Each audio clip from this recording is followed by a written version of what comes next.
Pub landlord Mick Hughes is ferociously attacked in the living quarters above his bar. He's battered and beaten over the head and left bleeding to die. After hundreds of hours of investigation, the police are baffled. They just don't have enough evidence to make an arrest.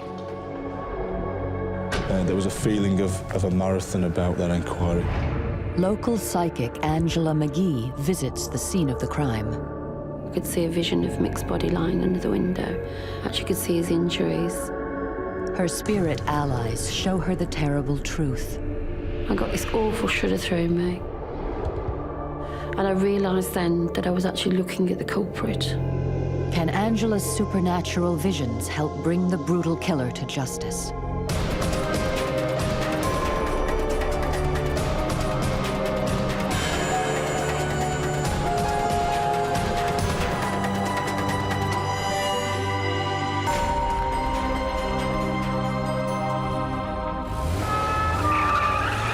Sunday, April 27th, 2003. Police race towards the quiet village of Pelsall near Birmingham, towards the Royal Oak pub.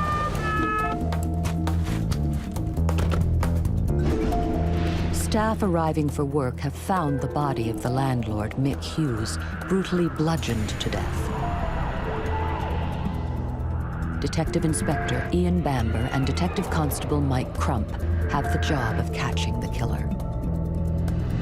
Mick's body was found in his private bedroom area that was on the first floor of the pub. He had sustained serious head injuries consistent with him being struck with an object. The attack had been ferocious, sustained, and really malicious. If offenders had meant to incapacitate him, to render him unconscious or knock him out, you could have easily done that with one or two blows. But no, they hit him again and again and again. The bedroom upstairs where Mick slept was ransacked. All the early indications suggested was that it had been a burglary that had gone drastically wrong. Michael Hughes was a family man, just 2 months away from his 60th birthday. His daughter Sharon is devastated by the news. You see it on TV, but until you've actually lived it, you can't describe how it destroys you as a person and as a family. You really can't. They asked me and my sister if we could go down to the morgue and identify my dad's body. It was the worst thing I've ever had to do in my life. Sharon and her family are desperate for justice. But despite weeks of intensive forensic investigation and hundreds of interviews with local people, the police cannot find any conclusive evidence. A neighboring publican decides to call in psychic medium Angela McGhee. I had a phone call from a friend and she asked me to go down to help with the local murder. And my reaction was, what if they don't believe, you know? I'm not going to go down there and look stupid. I said, I'll wait till I get a message through spirit. I'll wait till the right moment. Within days, that moment comes. Well, I had a message from my own father in spirit. It was him that actually told me to go. He said, what about this murder? What about this murder? And then I knew I had to go. I believe that mediumship, you are an instrument of the spirit world. It's not voluntary. You just do what you have to do. Angela drives to the Royal Oak pub. She's never been here before and knows nothing about the murder, but that is about to change. I sat there in meditation for a little while, said my prayers, and put my hands up and said, dear God, what have I got to tell these people? With that, I had a vision. I saw 3 men climbing up a black fire escape staircase, over the roof, over the railings, and in through the French windows. And I thought to myself, that is where they've got in this building. Emboldened by her vision, Angela decides to go in. She is greeted by Beryl Chapman, former partner of Mick Hughes, who is looking after the Royal Oak. Beryl shows Angela to the living quarters of the pub. She stands in the hall. Then suddenly she is shown a second vision. I could see bodies struggling, as if there was a real push-pull-you type thing going on, and there was blood. It was just a flash, literally a flash, a vision. Angela goes to the bedroom where Mick met his grisly fate. As she moves into the room, Spirit sends her another terrifying glimpse of the past. Again, another flash, a vision. I could see a vision of Mick's body lying under the window. Actually could see his injuries in his head and down the one side. Now Angela sees something wonderful. And all of a sudden, I saw Mick in my mind's eye. The spirit of the dead publican appears standing before her. And he was making a point of a thick gold chain bracelet which was holding up. Mick tells Angela that his killer also stole his bracelet. Mick said that he knew that person, he had drunk with that person, he had fished with that person, he knew that person very, very well. I felt totally aghast. I just thought, take a deep breath here, I can't believe what I've just heard. It's an astonishing revelation. But before Angela can react, she has another vision. 3 men running away. It's almost as if they've rushed past me, and if I could feel their panic. But one of them had something the size of a shoebox with him. That's all I saw. Angela has never experienced such an incredible barrage of visions, but as she leaves the pub, she has the most terrifying insight of all. As I walked through the pub, I glanced at the bar, and there behind the bar was a young man pulling pints. I got this awful shudder through me, complete coldness. I just felt that there was complete emptiness there, as if it got no soul. And I realised then that I was actually looking at the culprit. Not waiting to see his face, Angela runs from the pub. If she's correct, the killer is still right under the noses of the police.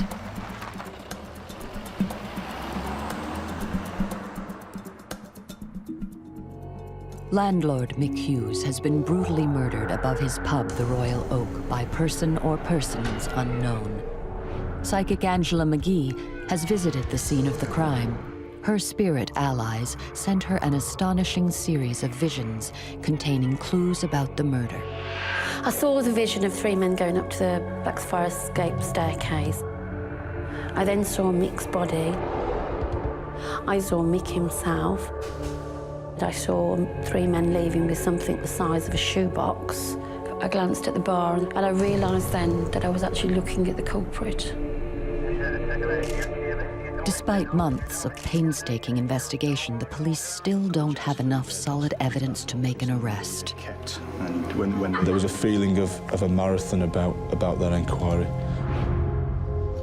There was a great deal of information coming in that was being looked at, but little that was helping us to get to the bottom of what had actually happened. The police are running out of options when fate leads them to Angela. In the course of my inquiries, I met a woman who had met Angela McGhee at one of her psychic meetings. This woman stated that Angela had discussed the murder with her. We decided that whilst the evidential opportunities might be limited, it would really be foolhardy and a bit ignorant not to at least go and speak to Angela. Mike Crump and a colleague go to Angela's house to interview her. She invited us in. She made us a cup of tea, and we spoke to Angela about what she knew. Angela tells the police about her vision on the fire escape and of the body in the bedroom. She had no way of knowing these things, but her account matches closely what police found in forensic examination. I was startled and sceptical, equally curious and intrigued. Now she really begins to surprise the police. She claimed that 3 men had been involved in the murder and that one of those men had known Michael Hughes. It sounds incredible, but Angela's information fits with a number of theories the police are working on. To put numbers on offenders raised some eyebrows, but from analysing the scene and trying to generate some hypotheses around what had happened, I think we were all fairly comfortable that it was more than one. She'd had a vision of them running away, one of them carrying a shoebox-shaped object. The police know what Angela does not, that a safe the size of a shoebox was taken from the pub. We clearly knew that the safe had been ripped from its housing, so to hear Angela describe a box-shaped object being carried by a man was fascinating. Angela's visions confirm facts the police already know or things they suspect. Her account fitted in on a number of features with the hypotheses that we were running on. The difficulty for us was trying to match any evidential facts that we knew about with Angela's vision.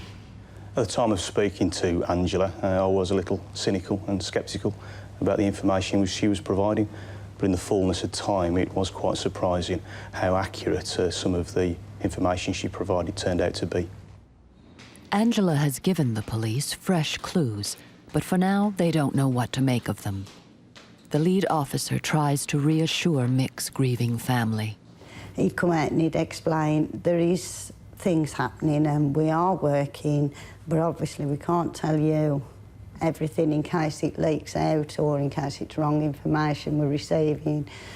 He said, but trust me, we will sort this out and we will come one day with the answers for you.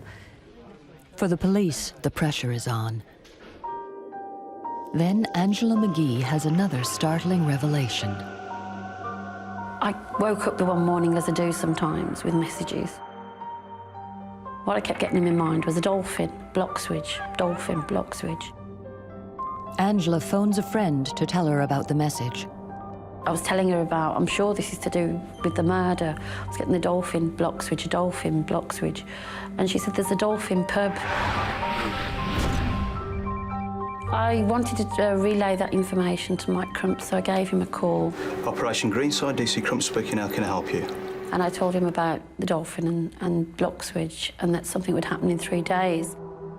All of a sudden, I get a name.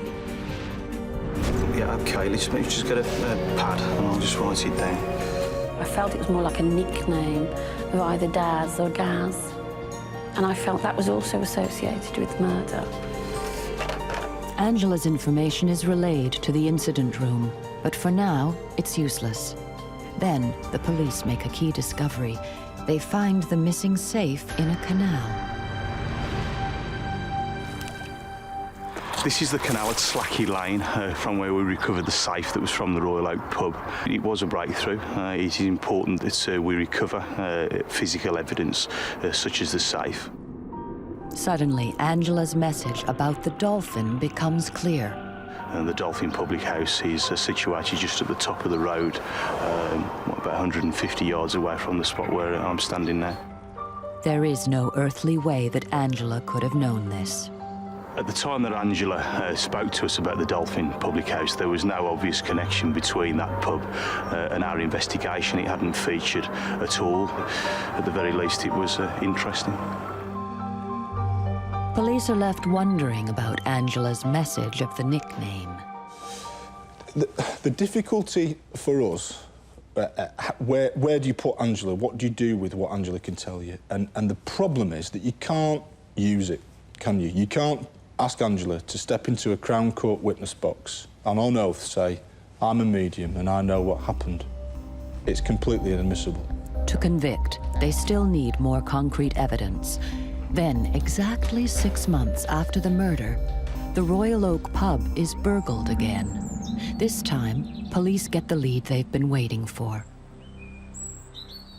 Bizarrely, on the exact 6-month anniversary of Mick's death at the pub was broken into again in very chillingly similar circumstances. This time, eyewitnesses recognized the thief. Part-time bartender Gavin Chapman, son of Beryl Chapman, Mick Hughes' partner at the Royal Oak. Gavin Chapman had a severe drug problem. We believed he was addicted to heroin and possibly crack cocaine. Michael Hughes was always quite suspicious that Gavin was taking money from him in various forms in order to fund his drug addiction. The police had always suspected Gavin Chapman might be involved in the murder, but he has an alibi with two other men, Stephen Lockley and Lee Worgan. We had evidence that cast doubt on their movements in terms of the accounts that they had given. But as far as convicting them for a murder was concerned, we had very little.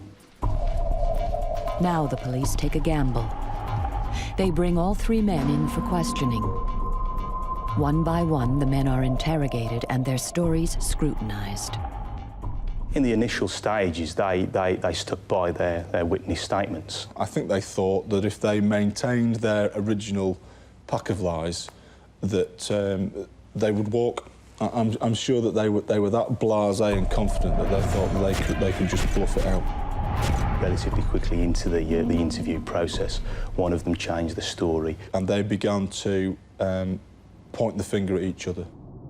The men confess to burgling the Royal Oak on the night of the murder. They accuse each other of being the killer.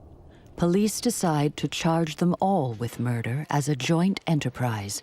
It's a bold strategy. There was a concern that was at the back of my mind that around that joint enterprise argument, the jury wouldn't be able to clearly identify in their own minds who it was that struck the fatal blows. We felt that we had a very good and a very strong case, but you are in the hands of the jury. You're hopeful, but you've always just, you're crossing two fingers and hoping for the best. The trial is set for October 2004 in Birmingham, with three men charged, at least one of whom knew Mick and worked behind the bar. Everything that Angela told the police seems to be coming true.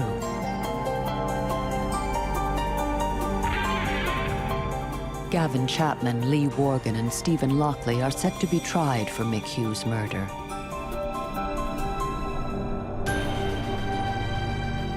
Waiting for the result, Angela goes on with her normal work as a medium. It was a few months later, after I had my visit to the Royal Oak, that I had a phone call. Carol Hall has lost her mother and wants a medium to contact her in spirit. I had no previous knowledge of Angela before this phone number was handed to me. In fact, she was one of about 4 numbers that were handed to me. And the reason I picked Angela was because she was the one more local, because I didn't know if there was a radius to how far they'd travel. And like the address was pretty local, so I thought I'd go for Angela. Angela visits Carol one evening at her home.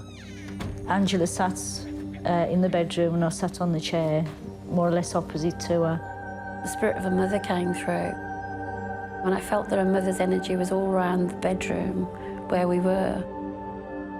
And then I told Carol that her mother was with her son in spirit. Got to talking about it, and then they just said, which was the devastating bit, who's Michael? And that was when I just went to pieces, and I says, that was my brother. And she said, your mum's telling me she called him Michael, everybody else called him Mick, which was spot on. Then all of a sudden, I had a flash of the Royal Oak and a flash of Mick in my mind. And I said, it's Mick from the Royal Oak murder. The look on Angela's face, it couldn't be captured on tape when she suddenly realised who she was talking about. She said, he keeps telling me, I've been there, and he says, can I ask, is it the pub in Pelsall? And I says, yeah. It's an amazing revelation. Angela didn't know it, but Carol Hall is Mick Hughes' sister. Mick's spirit has sought her out again. I could hear Mick say that he would see justice, and he would see justice 3 times. All I heard was justice, justice, justice. And then I says to Carol, I can see the family with their hands up in the air in triumph. And he also said something about Stafford and time, which I had to relay, which didn't make sense to me at the time. With the trial hanging in the balance, Angela's message gives comfort to Carol. With my brother coming through via Angela and saying that justice will be done, she was so right with Mum. I wanted this to be so right as well. But until the jury gives their verdict, the family can only hope that Angela's telling the truth. Just days before the trial is due to start in Birmingham, part of Mick's message becomes clear. Another case has overrun. The trial is moved to Stafford Crown Court. The court case, up until the Friday prior to the Monday's date for the court case, was going to be Birmingham, then it was going to be Wolverhampton, and on the Monday we had to go to Stafford, which was uncanny, very uncanny, because we weren't aware of that, nobody was. For police and the family, it's a tense time. You've always got that element of doubt in the back of your mind, and you're worried about how the jury will perceive the evidence that you feel is very strong, and how your witnesses will come across as well. The trial runs for 3 long weeks. I was struck by how appallingly badly the 3 male defendants conducted themselves throughout the whole trial. They sat at the back of the court and grinned, chuckled to each other, made smug comments about some of the witnesses that appeared in the witness box. And when they were ultimately asked to give evidence, they made the worst job of it I've ever seen in my life. They were absolutely appalling. They were flippant, clearly telling lies. Chapman was asked whether he wanted to take the oath, and his very first words to the jury were, whatever. He did himself no favours. To hear people read it out as to the horrific injuries and how they occurred and how many times they hit my dad, that was really hard. And at one stage my mum and my 2 brothers had to leave because they couldn't cope. Because to everybody else it's a story, to us it was our dad.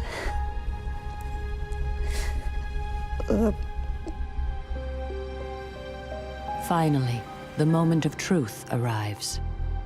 When the jury went out, the courtroom is charged with emotion. It's all right, I'm just sitting there thinking, please God, let them say guilty. The 3 men are found guilty. As Angela predicted, justice has been done 3 times. Each of the 3 men were convicted of the murder of Michael Hughes. They were also convicted of burglary and attempting to pervert the course of justice in terms of having lied to us in the form of their witness statements. It was just unreal. It was a dream come true. As the family leave court, a photographer is waiting. He said, well, for the picture you're going to have to punch the air and smile. In a flash, Angela's last vision becomes reality. But when I saw them, their hands go up, and I thought, yeah, that's completed the picture now. Angela's messages to the police and the family seem to have proved uncannily accurate. On speaking to Angela initially, I was quite cynical and sceptical about the nature of the information she provided. But in the fullness of time, aspects of it turned out to be quite accurate. Whilst it was always of limited value to us as police officers, this was nevertheless surprising. Stepping outside the police officer function and thinking about myself as a person and Carol and Sharon spending some time with Angela, if I found myself in the same circumstances and I saw that olive branch of hope Would I reach out for it? Yeah, I probably would. It's been an incredible experience for Angela. I feel I've done my job's worth. I know that I work for the God Energy Force and the God Energy Spirit, and I'm just an instrument. But to me, it's like a pat on the back, I think. It was just a nice pat on the back.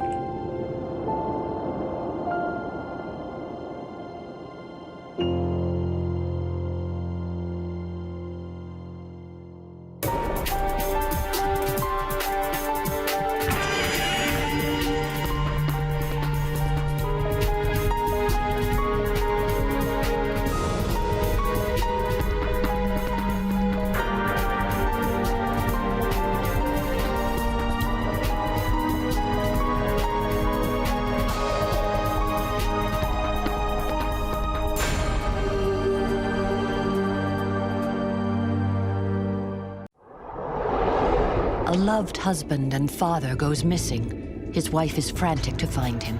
I gotta get to him, we gotta find him. A psychic finds herself as a go-between, relaying clues she believes come from the man who's gone missing. It's Pickle, it's Pickle. Will this clue help police solve the mysterious disappearance? I could see the sincerity in her face. She believed what she was telling me. He wants to be found.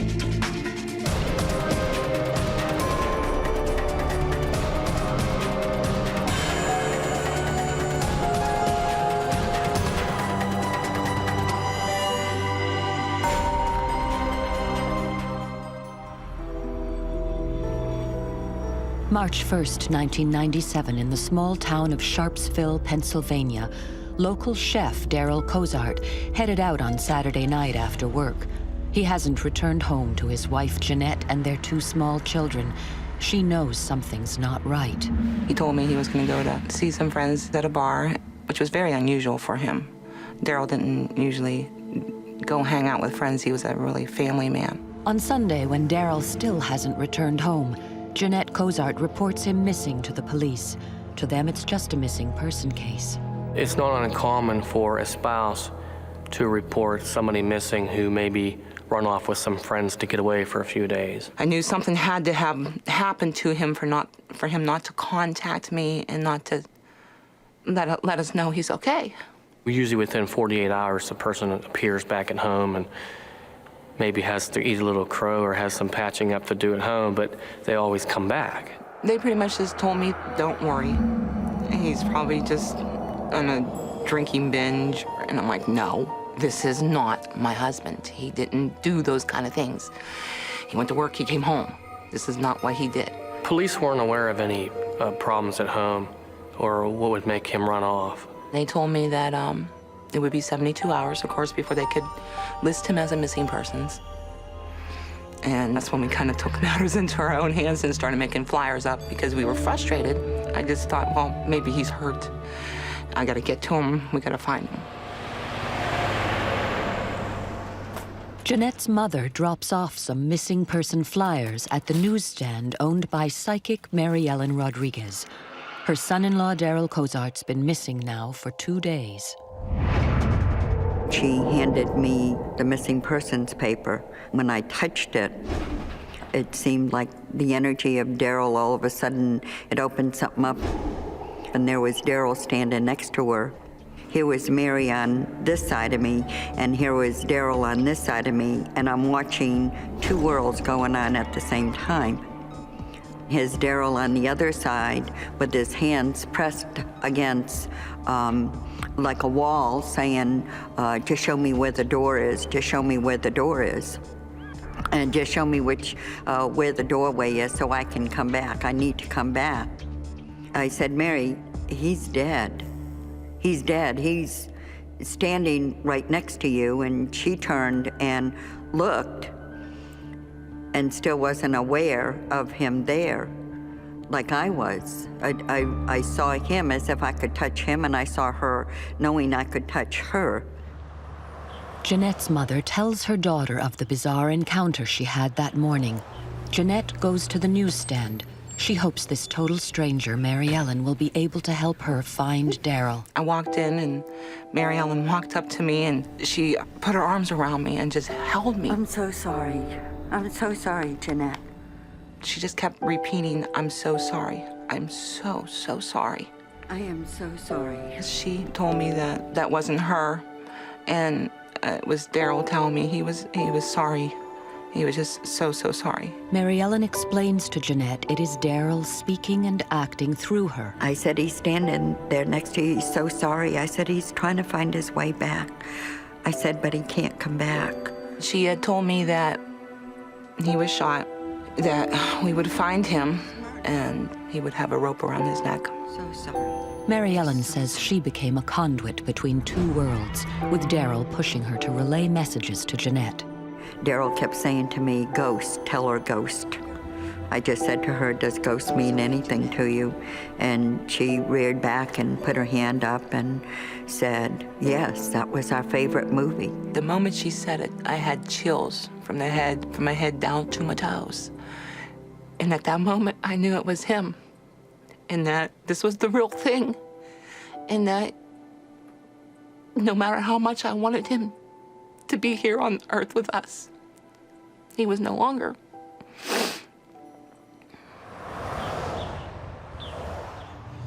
Later the same day, Mary Ellen gets another visitor, Detective Jerry Smith. Hi, Gary. How are you tonight? He's a policeman in the town just next to Sharpsville, the town where Daryl Cozart lived. When Jerry came in, I said to him, you know that guy that's missing, he's dead. First I looked at her like, you know, you're nuts, you know. She says, no, I have this vision, and I see things, and he's laying out in a field or a swamp. It's real marshy, she said, and I could see he has something around his neck, like a rope or a chain, and that he's shot. And I didn't know what to make of it. And he said, how do I know he's dead? I said, well, he's standing right next to you. I thought at first she was joking. And then I could see the sincerity in her face that she wasn't joking. She believed what she was telling me. And it's bizarre, and it makes it difficult because you can't use apparitions or visions as testimony in any court of law as the laws as we know it. So to vow or to affirm that something is true based on a vision, the courts will not recognize it. So basically it becomes at that point just a piece of information to guide the investigator, more of a tool than anything. Detective Smith decides he has to pass on the information because of Mary Ellen's credibility. It's not like some transient that just comes walking in off the street and says, hey, I had a vision. This is a business person who has a good reputation in the community and has had that business there for years. Detective Smith meets with the Sharpsville police, the neighboring police force with jurisdiction over the case. I remember saying to him, I don't think I'm crazy. I'm not drinking. I'm not smoking anything, but Mary claims she had a vision, and the person you're looking for is deceased, and he was murdered. I remember the officer kind of looked at me like, yeah, you're right, I do think you're crazy. But he took the information down. Skeptical, the Sharpsville police check out Detective Smith's information. An officer visits Mary Ellen, who says Daryl is telling her what to say. Well, yes, I said he's dead. And that seemed to be what I kept saying over and over. Daryl wanted him to know where he had been shot, and I told him I was feeling everything that he was feeling. And I felt the bullet.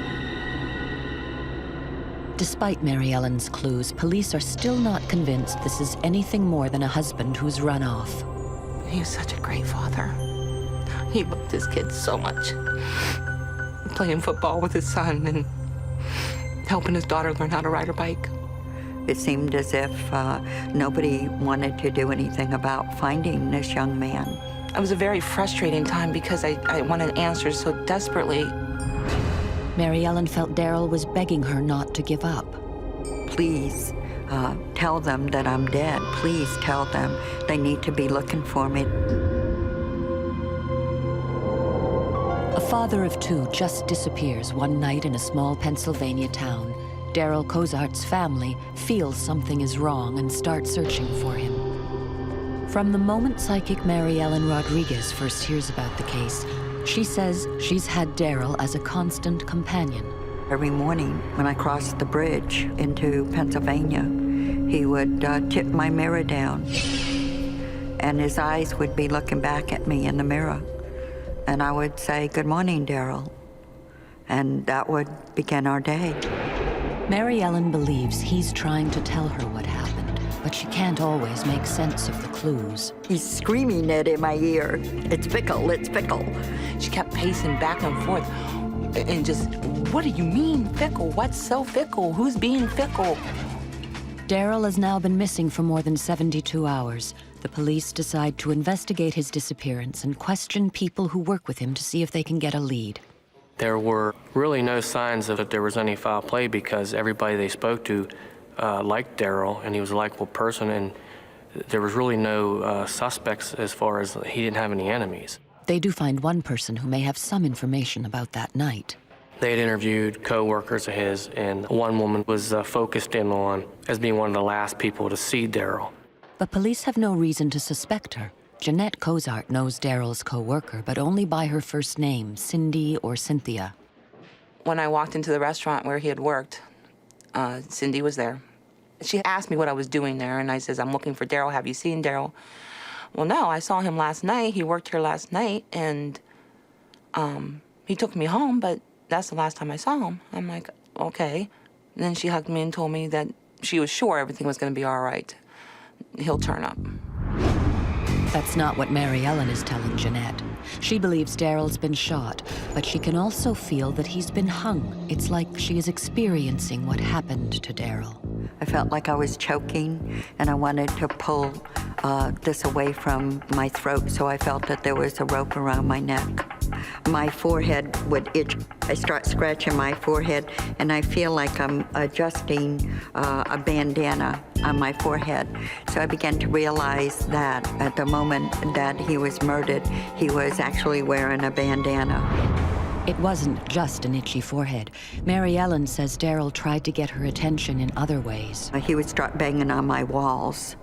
My walls would start banging, and my phone would start ringing. Again, trying to get my attention to do something. "Come on, you got to do something. You have to do something. You have to call them, tell them," and I did. Driven by Daryl's desperation to be found and her desire to help Jeanette, Mary Ellen goes out searching for clues night after night. I truly went looking for the body because nobody believed me. And Jeanette was, her life was in too much turmoil with news media and trying to keep her children calm. I felt like a search party of one. In my off time, I would go out looking for him, hoping that he would take me to where his body was. I feel his excitement when I'm really close to where he may be. He gets excited, like, "This is it, this is it." And he'll say, "This is it, here, here, here." Mary Ellen feels Daryl keeps bringing her back to one street. That's where his body was. I felt that that's where it had happened, right there in that area. Daryl acknowledged that it was right around in here. He said to me, "It was right around in here. This is where they killed me. This is where they murdered me." He was very frustrated at the lack of enthusiasm that the police department had for finding him. I didn't know how else to help him except to go out looking for him. She was determined, and I think Daryl was pushing her.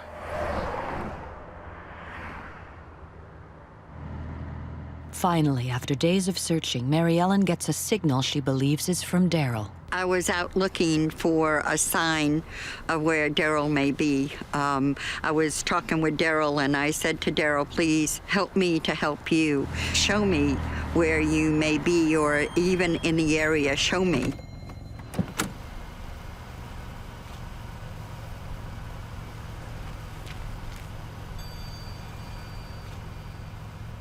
When I found the sneaker, it was pointed west towards the airport, and so that may have been a sign that he's either in this area or he's down that way, down west to the airport. Mary Ellen was worried no one would believe her, so she doesn't tell police about the shoe, but she feels it may have been a sign after all. A week after his disappearance, police find Daryl Cozart's van near the airport. Inside the van, police discover evidence of Daryl's murder. The van had blood. You went on the side doors, there was blood on the carpet. There's only a couple ways you can get blood in there. And unfortunately, one is the person's deceased. Mary Ellen has been telling the police Daryl's dead from the beginning. So that became a validation for me. For Daryl, that was a sigh of relief that, see, now they know I'm dead. It's now a murder investigation, and police are under pressure to find Daryl's body. We didn't know exactly where he was killed or by who. The last thing you want is the public to feel unsafe, like there's a killer on the loose somewhere, and am I next? But to find the killer, the police need more evidence. Mary Ellen feels Daryl is trying to help by telling her where to find his body. They showed me a picture. There was a calendar up on my wall. It was a bog area with high grass and the little fence. That's where his body was.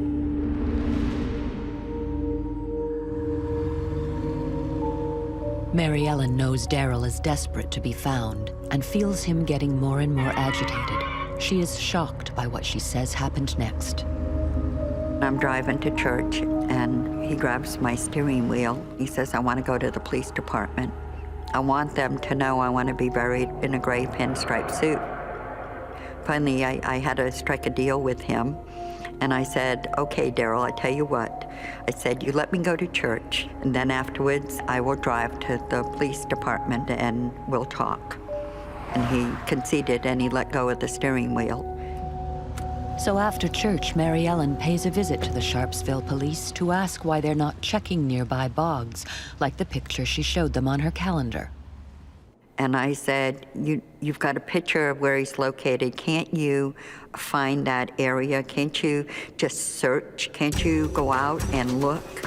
I know he's face up, and my forehead is still itchy, so he's still wearing the bandana. The officer isn't convinced there's any merit to what she's saying. He said, I don't have the manpower to do that, and that could be any place. Daryl was answering all the questions. And at that point, the police officer said to me, will you tell him that if he wants to wear that suit, we better find him soon.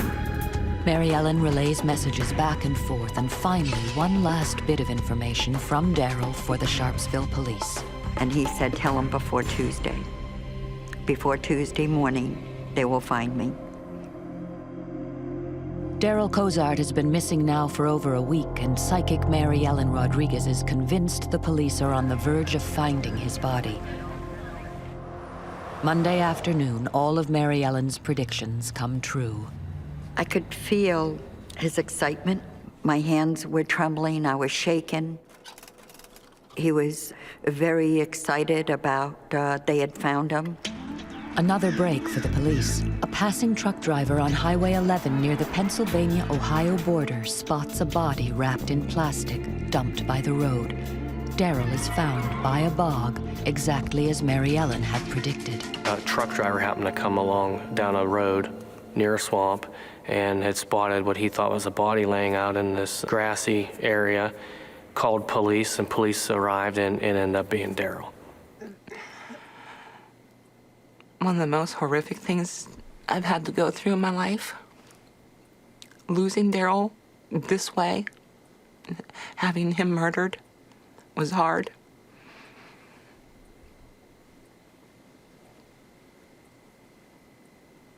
But telling our children was the hardest thing I have ever done.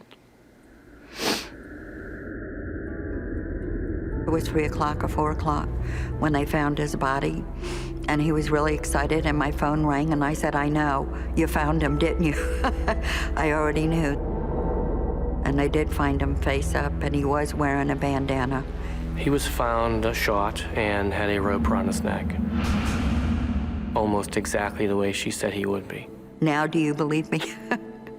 And Daryl was saying the same thing. Now do you believe me?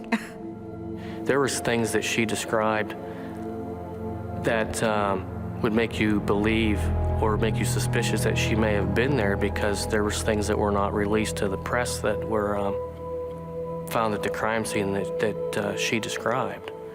Call it coincidence, call it phenomena. It's unexplained. The evidence confirms what Mary Ellen has been telling the police.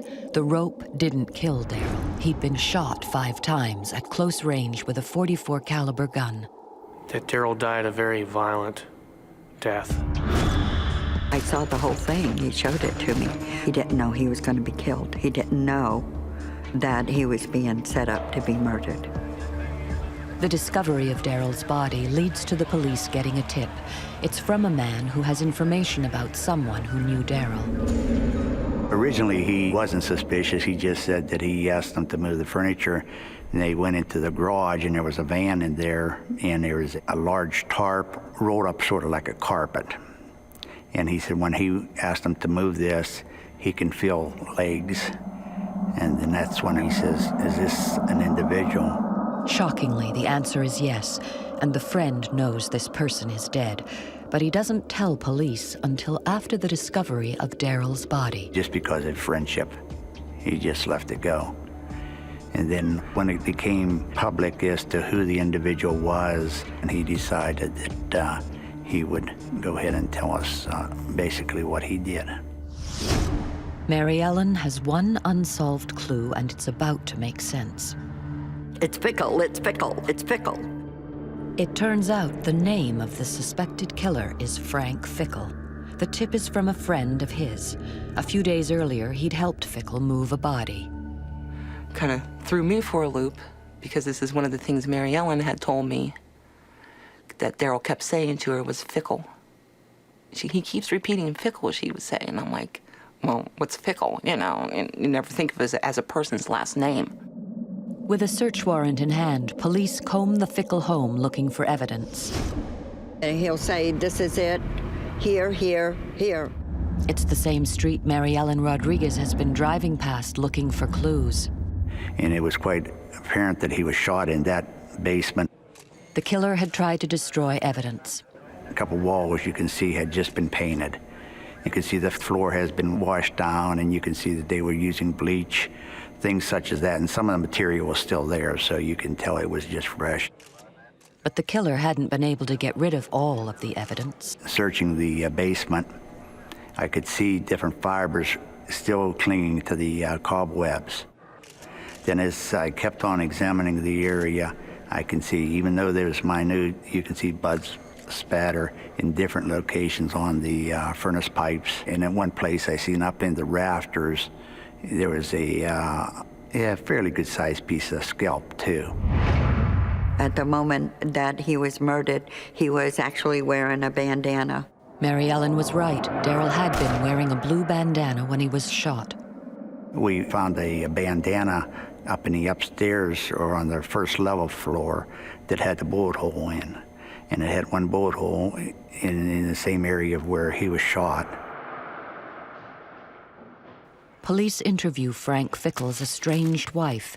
It turns out police have already talked to her. She's Cynthia, who worked with Daryl and was one of the last to have seen him alive. She said Daryl arrived at the Fickle home around midnight. She invited him in and sent him to the basement to smoke.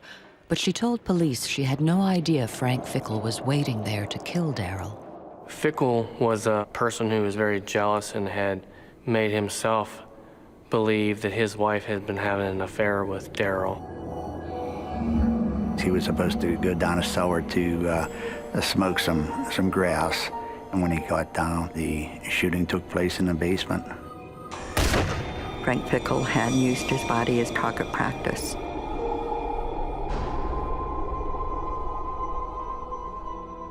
Frank Fickle is arrested on Wednesday, March 12, 1997, for murdering Daryl Cozart in a jealous rage. I don't even know how to explain how you feel inside when you look face to face at the man that murdered your husband. And anger, frustration, just emptiness. The arrest is just a week and a half after Daryl went missing. Frank Fickle is found guilty of first-degree murder and sentenced to life imprisonment. Daryl didn't deserve to die. He deserved to be here to raise his children and to love his children. God put him here for a reason, and Frank had no right to take him out of God's picture. No right.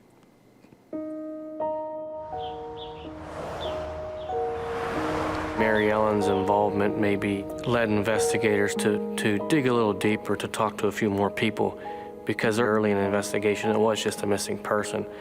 And generally, a missing person investigation doesn't entail bringing in detectives.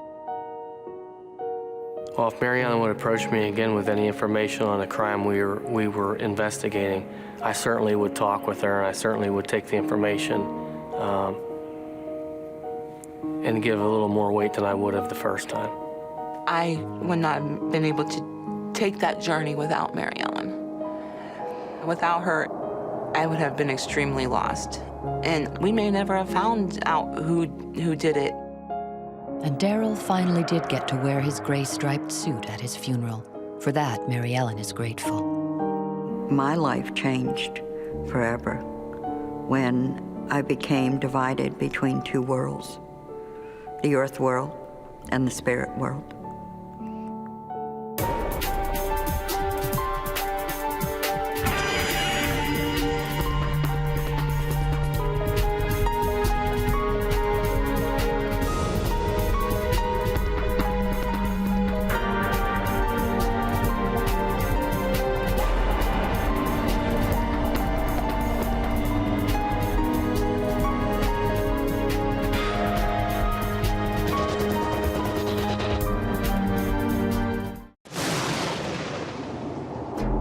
September 1975. Two con men swindle millions of pounds and vanish without a trace.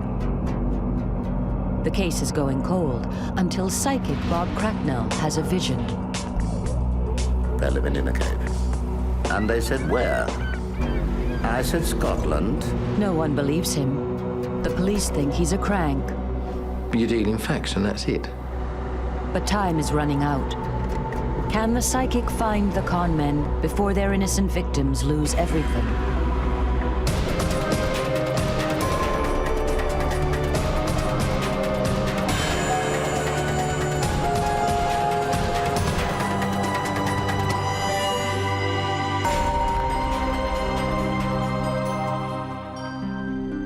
The strange story of the two preachers who conned millions of pounds begins back in the 1960s, when two respected middle-aged businessmen open a nursing home in the south of England. Jim Miller and John Bellard have been together since university. They are intellectuals, interested in theology. They're also lay preachers, with friends high up in the Anglican Church. Miller is also a holistic therapist. He's clever, charismatic, a natural leader. Bellard is quieter, more reflective. He is the home's bookkeeper. The two men become local benefactors. They help the poor and give to charity. They are well liked in the local community. With the success of the home, Miller and Bellard begin to expand their business interests. They set up a company selling musical instruments and indulge their taste for fast cars by sponsoring racing events. The two men are now living the high life and enjoying every minute of it. Then, in September 1975, the mirror cracks. Miller and Bellard fail to turn up with the prize money at a race they've sponsored. The outcry reaches the ears of Norman Luck, crime reporter with Britain's Daily Express newspaper. We had a telephone call from a number of people involved in motor racing at Brands Hatch. And they were a bit upset because their sponsor had vanished. As soon as Luck begins to sniff around, he discovers that the missing sponsorship money is only the tip of a multi-million-pound fraud. Detective Constable David Fickweiler of the Sussex Fraud Squad is already on the case. They had entered into thousands of finance agreements with various finance companies. The transactions allegedly were for the sale of organs to churches. In the early 1970s, an electric organ can cost up to £5,000. Churches don't have that kind of money.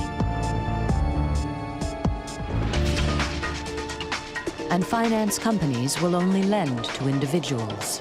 So the charismatic Jim Miller persuades his friends and employees to do a good deed for a church by signing for a loan on their behalf. The church will then repay the loan from their organ fund. Jeff Green was one of the employees who signed for a loan. You feel that you're in a small selective group that are just helping a few churches out. So on the face of it, that seemed okay. Except that the churches are completely unaware of their involvement in the scheme. With a signed agreement, Miller and Bellard collect the money for the organ from the finance company, but don't deliver anything to the church. There were many instances of the same organ being financed several times. So, quite obviously, it was total fraud. At first, Miller and Bellard pay back the loans with new loans, so their friends feel reassured that their good deeds are working. And they sign more agreements. Eventually, the con men are forging their friends' signatures to borrow more money. Miller and Bellard end up borrowing over £5 million to pay for organs that are never delivered. When the two men have borrowed up to the limit, the finance companies begin to breathe down their necks, as it is their company supplying the organs. Miller and Bellard throw a farewell party and fly off for a holiday in France. 2 days later, a postcard is delivered saying they arrived safely. That is the last anyone hears of them. Shortly afterwards, Miller and Bellard's friends and employees suddenly find they are about to lose everything they possess if they don't repay the millions they have signed for. The con men have vanished, and the police have no idea where they are. So journalist Norman Luck and Detective Fickweiler decide to pool their resources to try to find them. But after a month, neither have made any progress. Then, one evening, a friend of Luck's suggests he might use the help of a psychic. Psychic Bob Cracknell is keen to use his abilities to help fight the crime. I think Norman was extremely cynical at the time, you know. He was a hard-bitten journalist. Bob meets Norman Luck at his home. The journalist shows him some photographs. I think my first inference was that a church connection. I kept saying, you know, there's a church connection here all the way through. Bob then surprises the journalist with accurate descriptions of the con men. Now, this guy, he's the weak one of the two. He's got a gammy leg. And Norman said, how can you tell that from a photograph? I was skeptical, of course I was. But there was nowhere else he could have got the information from. If he'd done some research on the situation beforehand, then possibly he would have known. Then Bob's psychic abilities astound the skeptical journalist. He senses a powerful figure at the heart of the scandal, someone high up in the church who is being blackmailed. I hadn't been told anything about the case, and I said, now there's a bishop involved.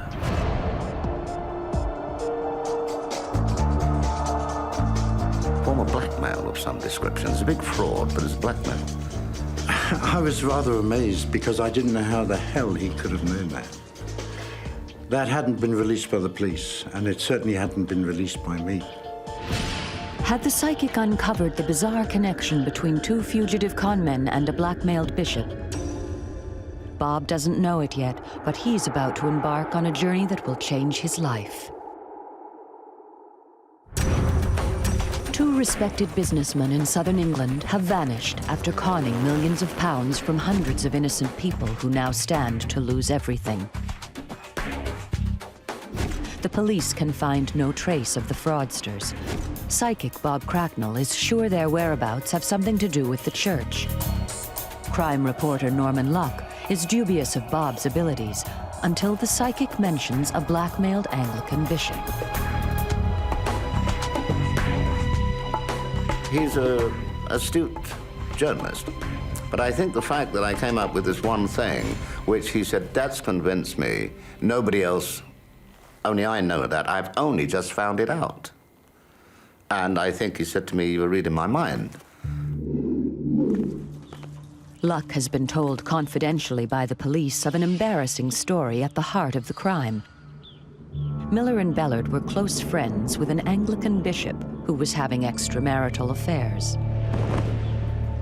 Miller and Bellard were allowing this senior church person to use a chalet in the grounds for his various dalliances. So, this is where it all happened. And this obviously was the secret behind the whole lot. Yes. The reason they started the fraudulent transactions was to raise money to pay off what they said were a number of ladies of the night who were threatening to expose their relationship with a former Bishop of Guildford.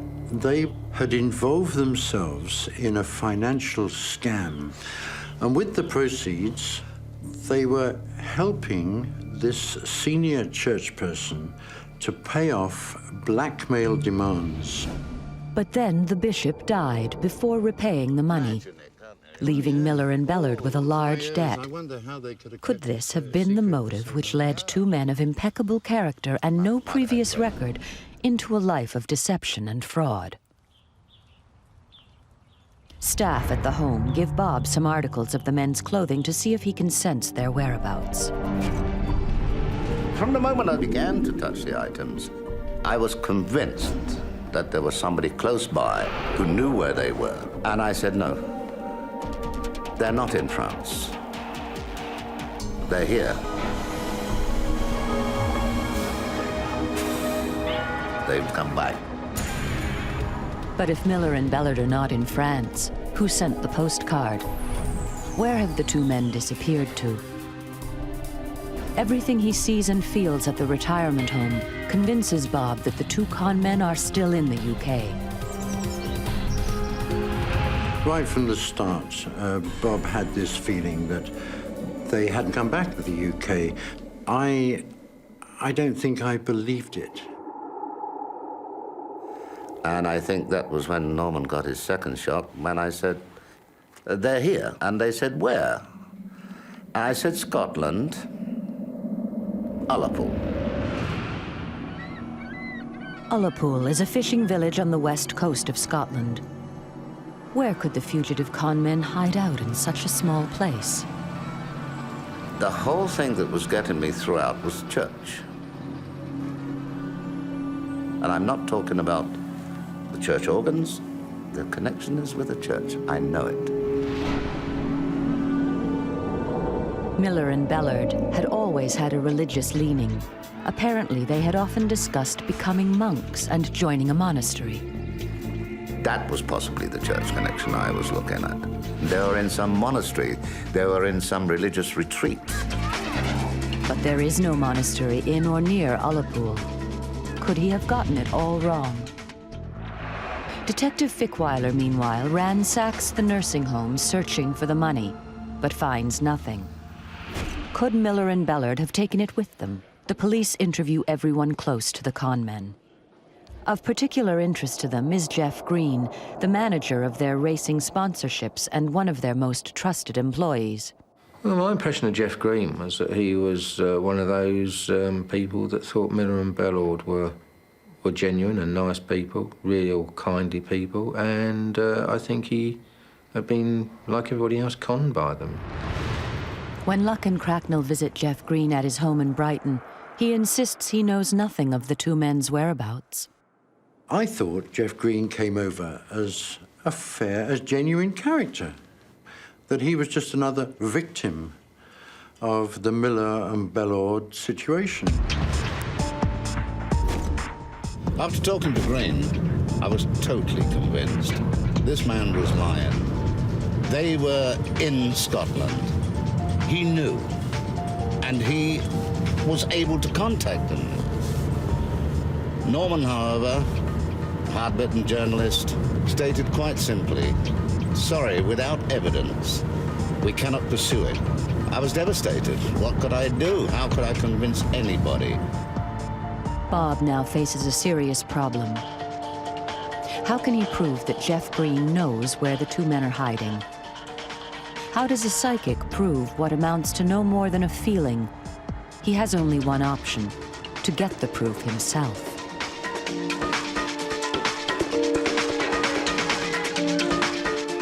Bob decides to go to the west coast of Scotland to try to find some evidence for what his psychic impressions are telling him. But I had this absolute conviction of the connection with the church. And I began to think in terms of a church as a retreat. I thought, okay, it's on an island or somewhere like that. He makes Ullapool his base. From here, he plans to search the islands off the coast. He immediately sets about questioning the hotel staff. Doing my amateur Seamus bit, you know, have you seen this man or this man or this man? I thought, well, you know, you've got to start somewhere, you never know. A couple of people seem to recognize the faces, but aren't certain. Bob then sets out to search the islands, showing the photographs to everyone he meets. One of the ferrymen, I mean, he was quite genuine. And he said, oh, yes, I've seen this guy before, yeah. Quite genuine, you know, which gave me excitement. So I'm beginning to feel that I'm on the track. Bob's psychic abilities have got him on the trail of the con men. Will they lead him to their hiding place? But once out at sea, Bob's hopes take a dive. There are over 40 islands off the coast at Ullapool. Finding anyone out there who doesn't want to be found could take years. With all these islands around you, where do you begin? I can well understand the reticence of the police. I mean, can you imagine? They're listening to a guy who's been labelled a crank saying, an island off Ullapool. Yes, sir, we'll send a man out straight away. It's incredible.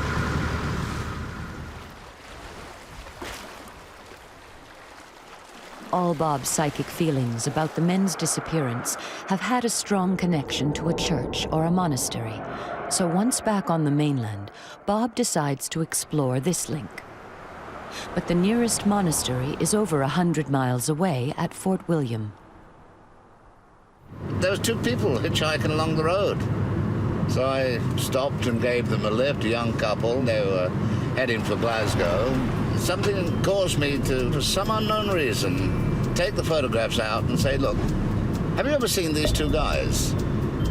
And to my absolute amazement, the girl said, oh, yes, recognize them both. Oh, do you remember where you saw them? Yes, at the Royal Hotel in Ullapool. That was it. I was convinced that that was the place. I was right. The witnesses give Bob the evidence he needs. It seems his psychic powers are right after all. The con men are in Ullapool, exactly where he said they were. But is this enough for the police to catch them?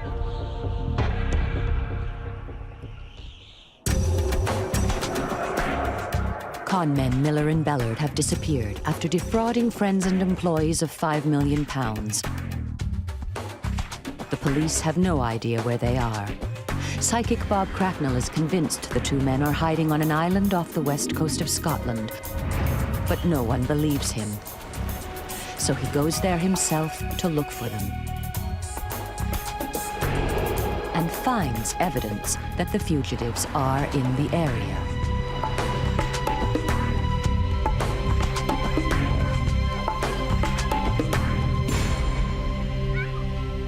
With renewed confidence, Bob returns to London with the names and addresses of his witnesses.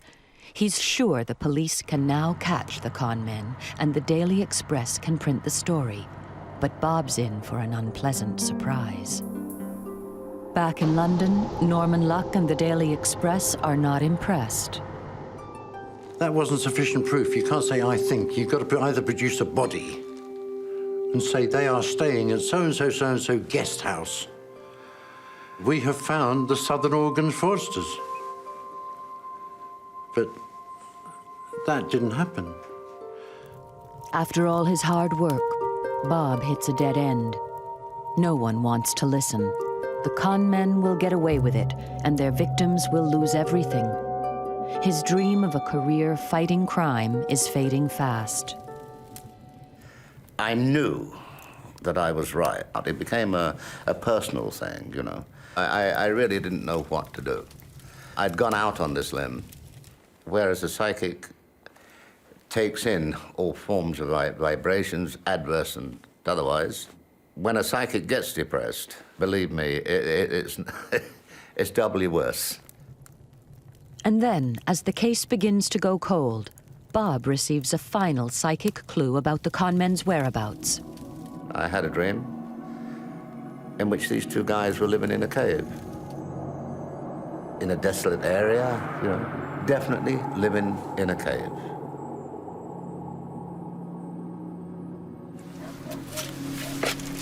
It was such a vivid dream. There was no question of doubt about it. I woke up convinced, as a result, that they had been living in a cave. Well, this is a bothy, as near to a cave as you can possibly imagine. But the west of Scotland is peppered with these stone huts. How is the psychic going to convince anyone to search them all? Bob phones Norman, but the journalist is away. In desperation, he tells Detective Fickweiler about his dream. But Fickweiler's response to the idea that someone with £5 million would be living in a stone hut is less than enthusiastic. We deal in facts.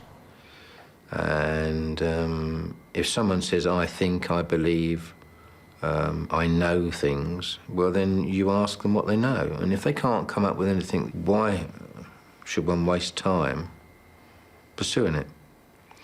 Yeah, cynical, sceptical. Yeah, most coppers are. You deal in facts, and that's it. The police are a funny breed. Unless it's written down or unless they can see it with their own eyes, they don't believe it. It's now nearly a year since the con men have disappeared. Have they vanished into thin air? The police have exhausted all their avenues of investigation. Yet they still won't listen to a psychic. It'll take a lot more than a dream to convince them that Bob isn't a crank. And then a stroke of luck. Bob's persistence is vindicated. Jeff Green feels let down by his friends and employers, and the pressure from the finance companies demanding repayment has become too much to bear. I trusted these guys. I thought, they'll be okay, they're going to come back. I know where they are, they're going to come back, they're going to put it all right, and so on. Then, of course, 2, 3 months, 4 months, getting into the 5th month, and nothing's happening. All these writs are flying. Your health goes down, your marriage breaks up, you're going to lose your house, and this makes you think about it all in a different way. Green's account of Miller and Bellard's disappearance is extraordinary. After landing in France, they made their way back on the ferry to Dover, where Jeff Green picked them up, drove them all the way up to the west coast of Scotland. From Ullapool, they set sail in 2 dinghies to an island called Priest Island. Here was the church connection Bob had tried so hard to find. The 2 men were living in a stone hut on Priest Island, 4 miles off Ullapool. The psychic's powers were absolutely on target. There's me chasing my backside on islands, connection with the church. Ullapool was the location. I was there. The living in the cave was correct. I believe Norman's headline story was living in a cave, eating cockle soup. But now I would have, I would have gone and got an ordnance map of the whole area and checked it out. And Priest Island would have stuck out like a sore thumb, would it not? It took us hours to get there, and when we got there, we were thrown up against some rocks because we couldn't control the boat. The seas were too rough. In the end, we were thrown into a small cove. Green returned home, and the two con men, in their 50s, set up camp in the roofless stone hut. They stayed there for nearly 8 months throughout a sub-zero winter, perhaps to make amends for the chaos and misery they'd unleashed. The two spiritual swindlers simply turned their backs on the world. They left everybody, and when you leave somebody that trusts you and has great faith in you and wants to still keep you in their lives, it's a terrible thing. Why should he cover up for these people when he was one of their victims?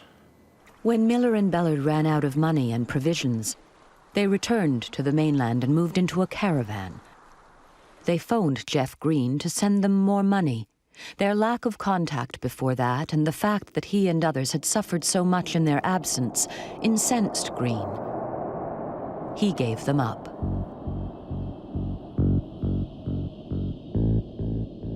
At their trial, both men plead guilty. With no previous offenses, they are given 6 years each.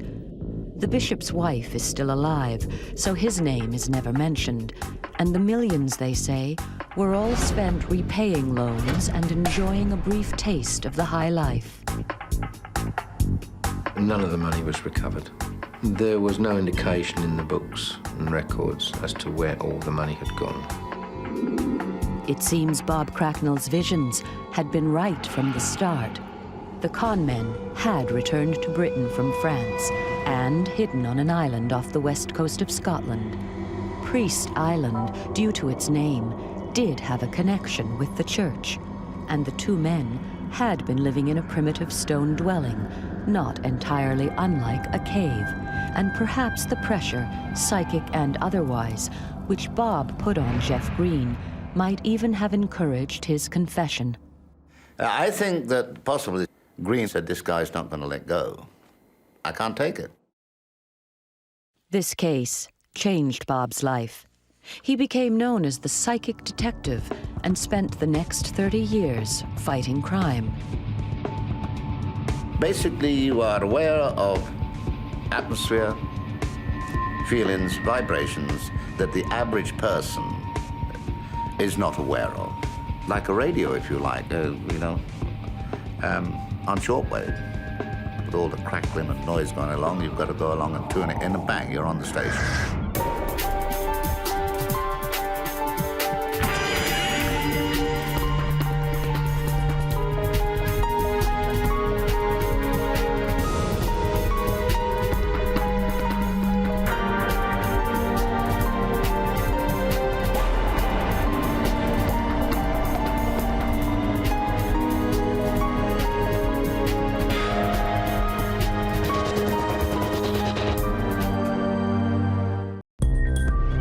January 2003, a psychic has a vision of a violent murder in Baton Rouge, Louisiana.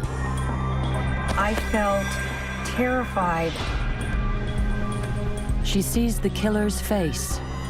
He had black hair, he had brown eyes, he had a very round, full face. But her description is ignored by the police. A serial killer is on the loose. More women could die if no one listens.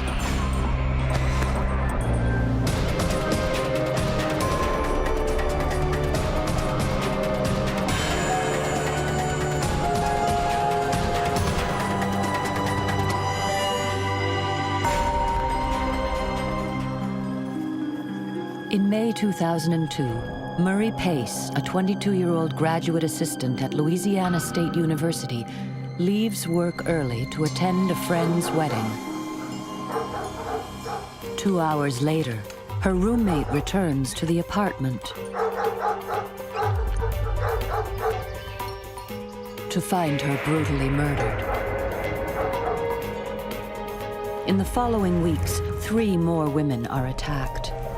The Baton Rouge police then announce that DNA evidence links Murray Pace's murder to that of 2 other women. They are now dealing with a vicious serial killer who might also be behind the savage rape and murder of a number of other women in the area since 1990. The town is gripped by fear. It was panic. You had ladies asking for self-defense courses. You had a major sale in pepper spray. People were worried about their daughters. To catch the killer, the Baton Rouge Police Department sets up a task force together with the FBI and other local forces. Detective McDavid with the Zachary Police suggests as prime suspect a local peeping Tom who's been causing trouble for years. Evidently, we put so much pressure on him that he began moving into the Baton Rouge area. Unfortunately, he doesn't match the serial killer profile used by the FBI.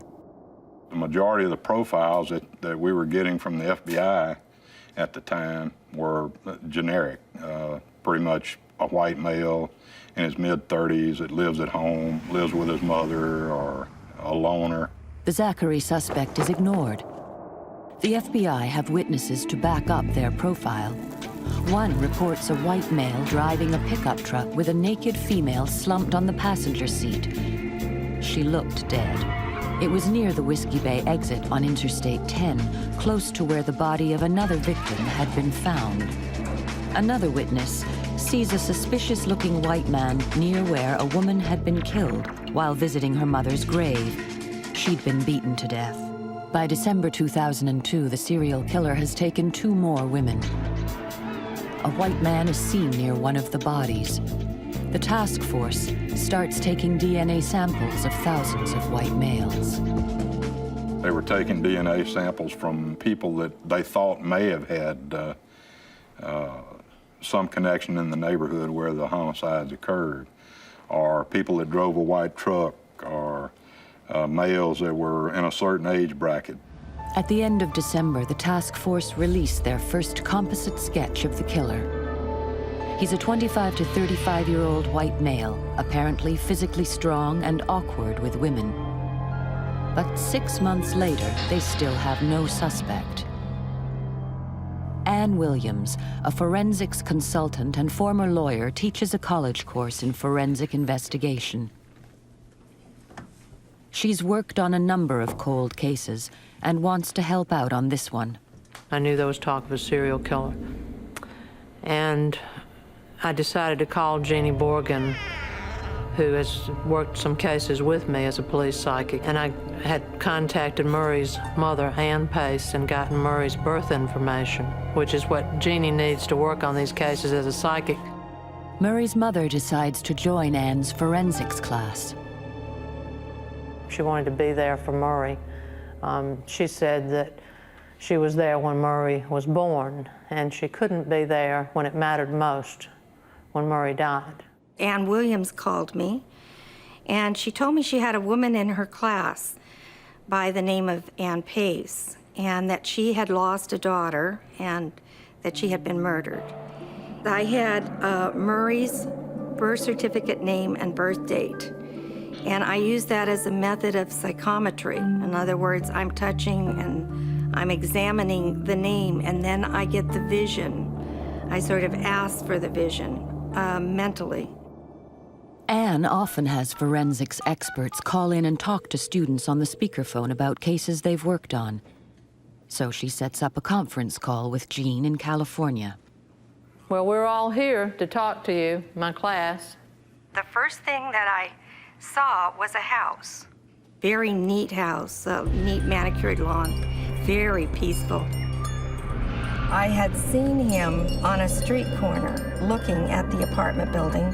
She didn't know him, but she had seen him. So he was familiar to her. She was not overwhelmed or frightened. He can be very personable.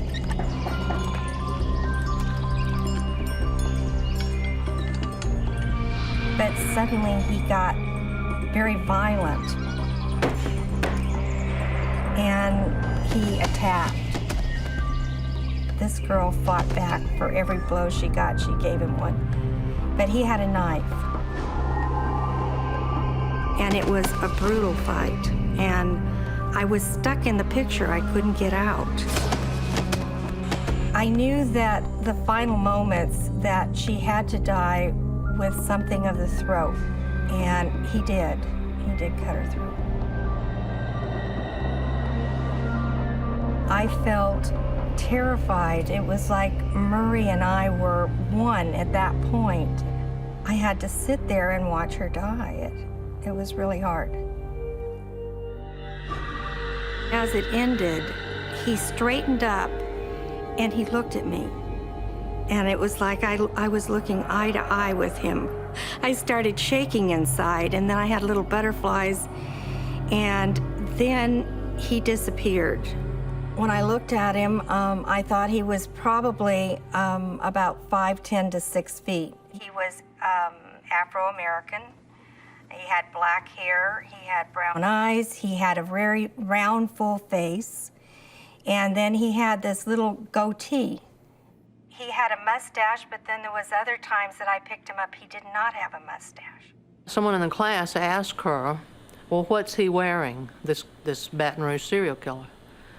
She said, well, right now, she says, I'm seeing him in blue Dickies.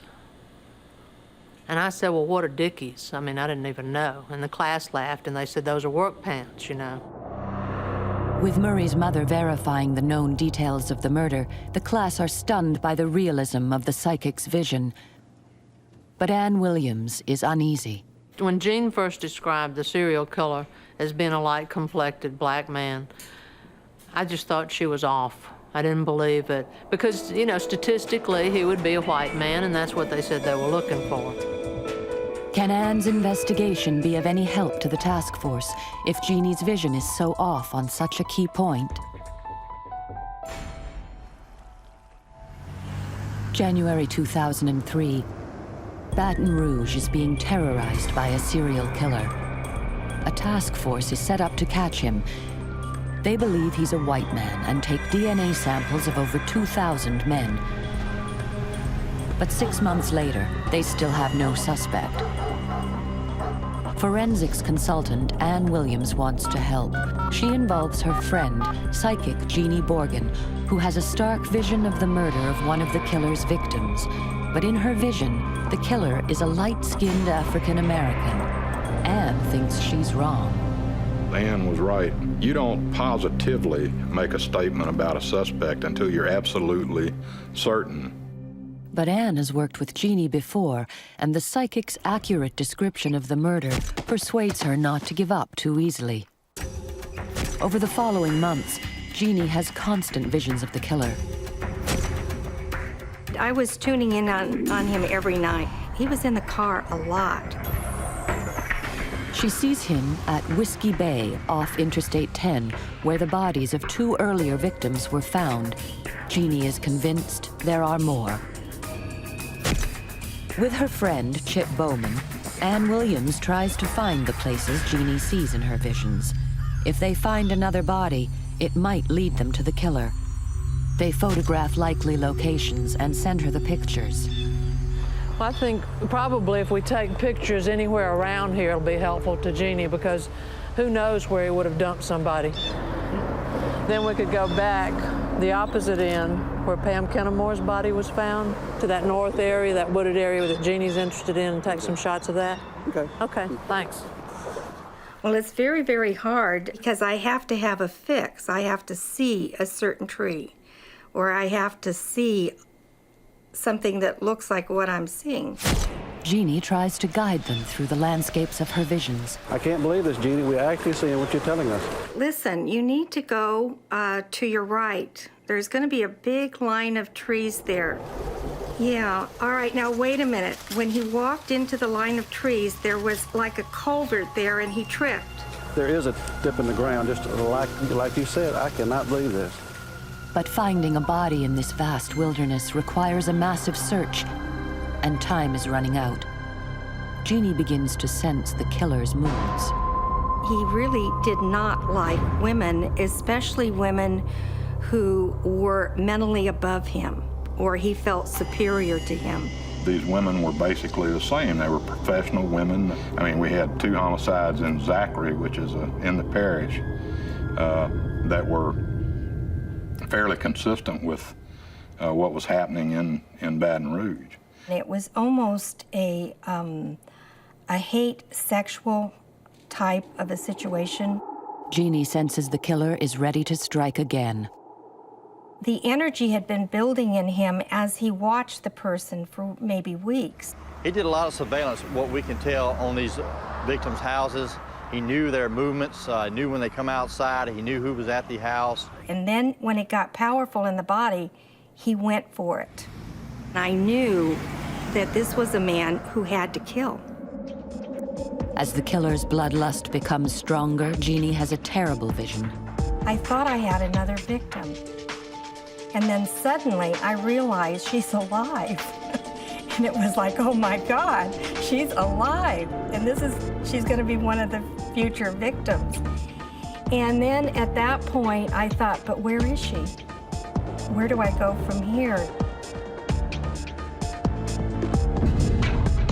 The killer is already stalking his next victim. As Jeannie tries desperately to see where the attack might happen, the landscape of her visions becomes more recognizable. He stood one night looking out at the water, and I saw these beautiful white birds fly over the water. That was I think that was at the foot of Stanford Avenue. 2 of the killer's victims had lived on Stanford Avenue. Does his new victim also live here? With time running out, Anne and Chip scour the area.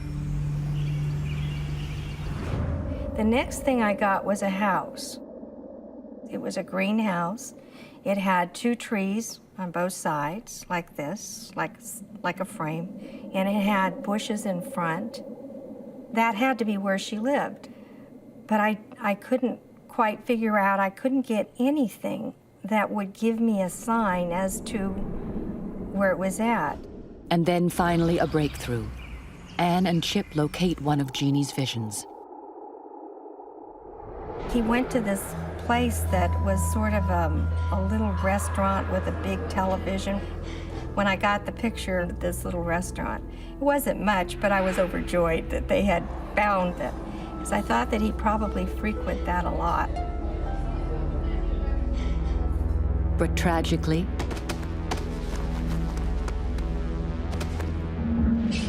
they are too late. On March 13, 2003, the body of 26-year-old Carrie Yoder is found at Whiskey Bay. Once again, the killer had been careful not to leave any fingerprints. But he did leave one important evidence on the body, that was his DNA, which is similar to a fingerprint. DNA evidence shows she's a victim of the same man who killed Murray Pace. The man the task force are convinced is white, but who appears in Jeannie's visions as a light-skinned African-American. But as far as the description of this light-complected black man, I just didn't buy that. He's white. She's wrong. Then, some days later, while talking to Murray's old roommate, Anne makes an extraordinary discovery. She told me about some neighbors of Murray's who had seen a suspicious man standing across the street staring at Murray's townhouse the morning she was murdered. They each went to the police that day and gave their description. None of them knew the other had seen him, but the police weren't interested. They had a profile they were working from that this is a white man. So they just totally ignored credible witnesses that day. So the neighbors posted their testimonies on a well-known website. Said that this guy was a light-complected black man wearing blue Dickies with a wannabe goatee. And I said, you gotta be kidding. I was trying to figure out, well, the police won't come do a sketch, so what can I do? So I wound up ordering some software that the police use. Together with Karen Savoie, one of Murray's neighbors, Anne puts together a composite sketch of the man they saw watching Murray's house the day she was murdered. I don't see anything there. Could we, go down? Let's try 812. Wanna try it? No, I don't think so. And rounded on the. So it needs flatter? Yes. Okay. But we'll keep going. Not as broad as the one that I liked. I think about, it was 836. What about that one? Jeannie confirms this is the man she saw in her visions. Anne sends it to the task force. Ann and I were talking constantly about what we could do to get the police to recognize that this was a black man, not a white man. But they just didn't seem to look at it as far as we knew. Once we got these sketches and everything, I drafted a letter, and I put their verbal description of this guy, because that's the most important thing, and how to reach these witnesses, and that they really would like to speak with law enforcement and hopefully do a professional sketch. And I sent that, I overnighted it to Governor Foster, and then to the task force, and I didn't get any response from them. But when she tried to produce the sketch to the task force, they turned it down. They didn't want to hear about it. It was a white male they were looking for. Although the police agree that the witnesses all saw the same man, Ann is not allowed to release the sketch. He said, well, you know, we already have a sketch. We don't want another sketch out there. You're not a professional sketch artist. I said, well, I know. I said, but who did your other sketch? You know, from Lafayette. He said, well, that was a professional sketch artist. I said, well, that sketch doesn't look like anybody on this planet. A month later, in April 2003, police in nearby Zachary received fresh complaints about a peeping Tom in a neighborhood where 2 women were previously raped and murdered.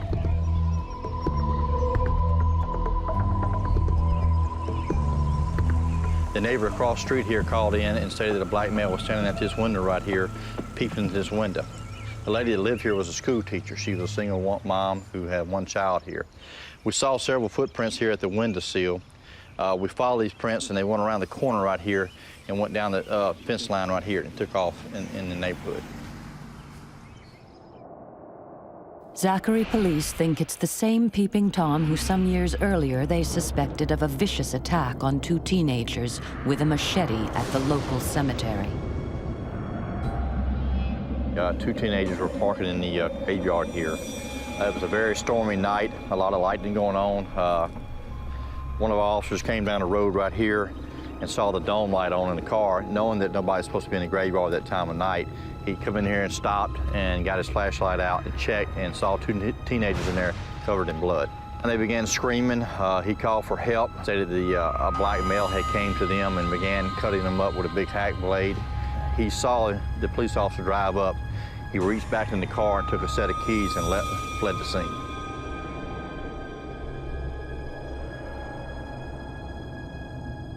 Working with the victims, police did a sketch of the attacker. It looks just like the peeping Tom. His name is Derek Todd Lee. They suggested him to the task force, but they aren't interested in a black peeping Tom. They believe the serial killer is white.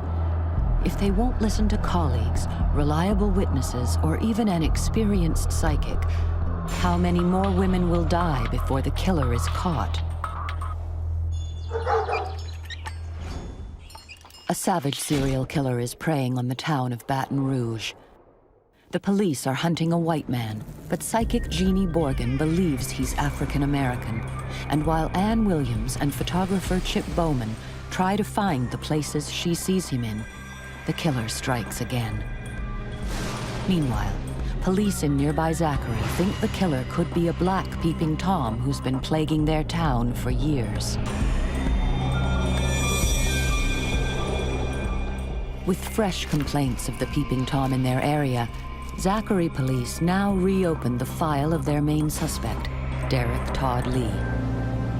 Apart from his peeping Tom offenses, Lee has also been in jail for various burglaries and for beating his girlfriend. We worked out a timeline, and we saw where he had a job, when he didn't have a job.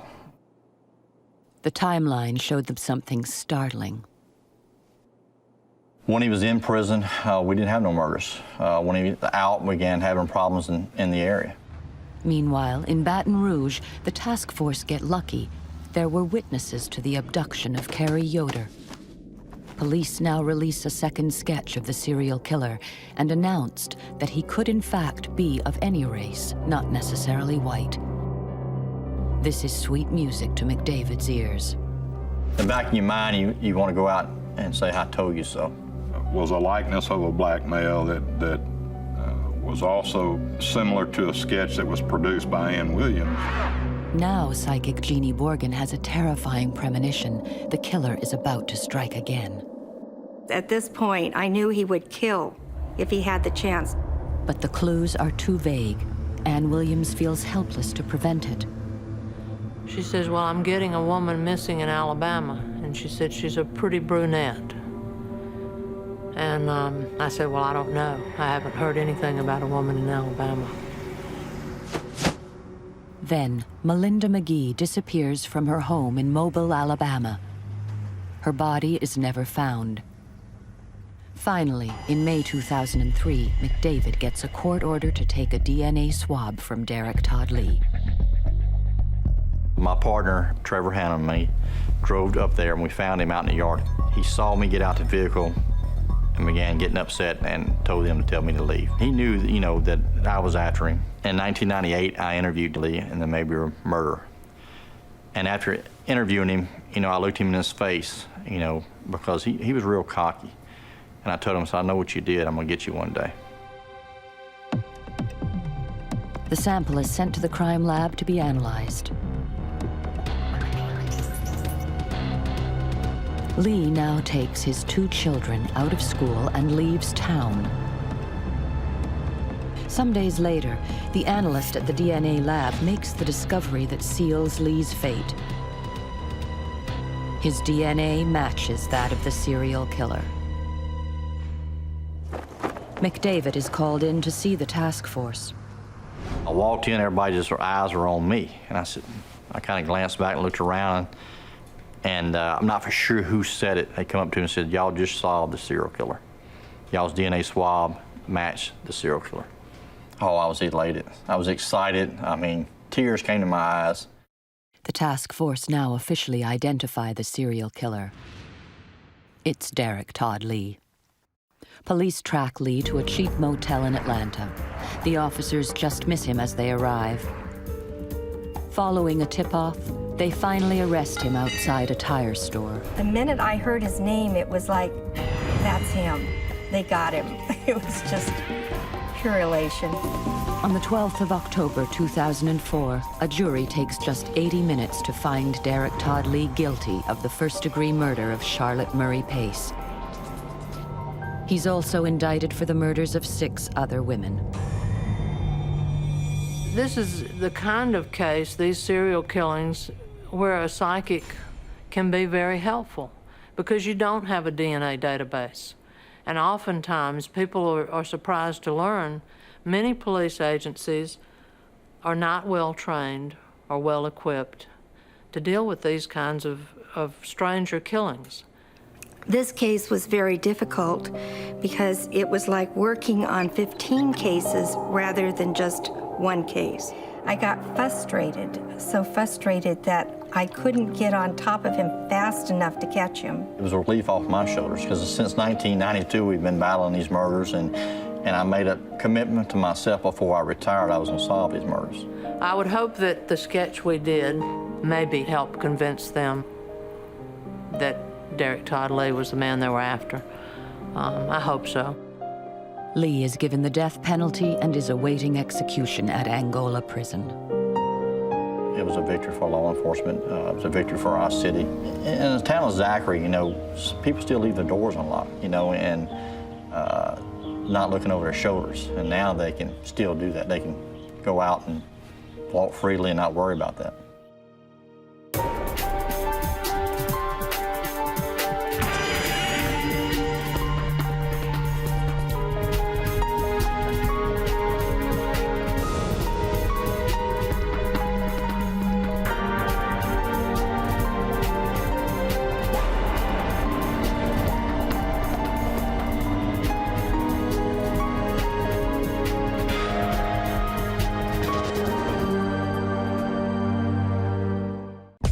(1983) West London.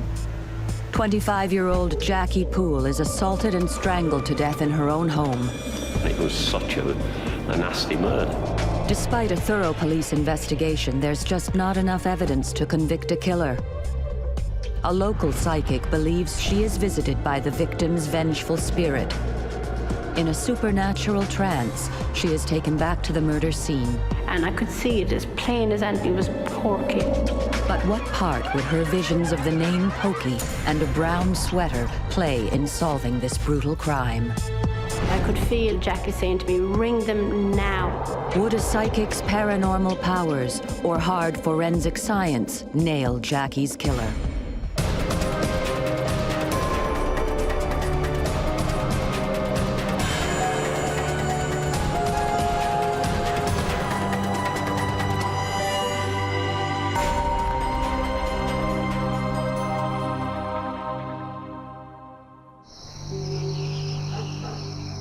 Saturday, the 12th of February, 1983.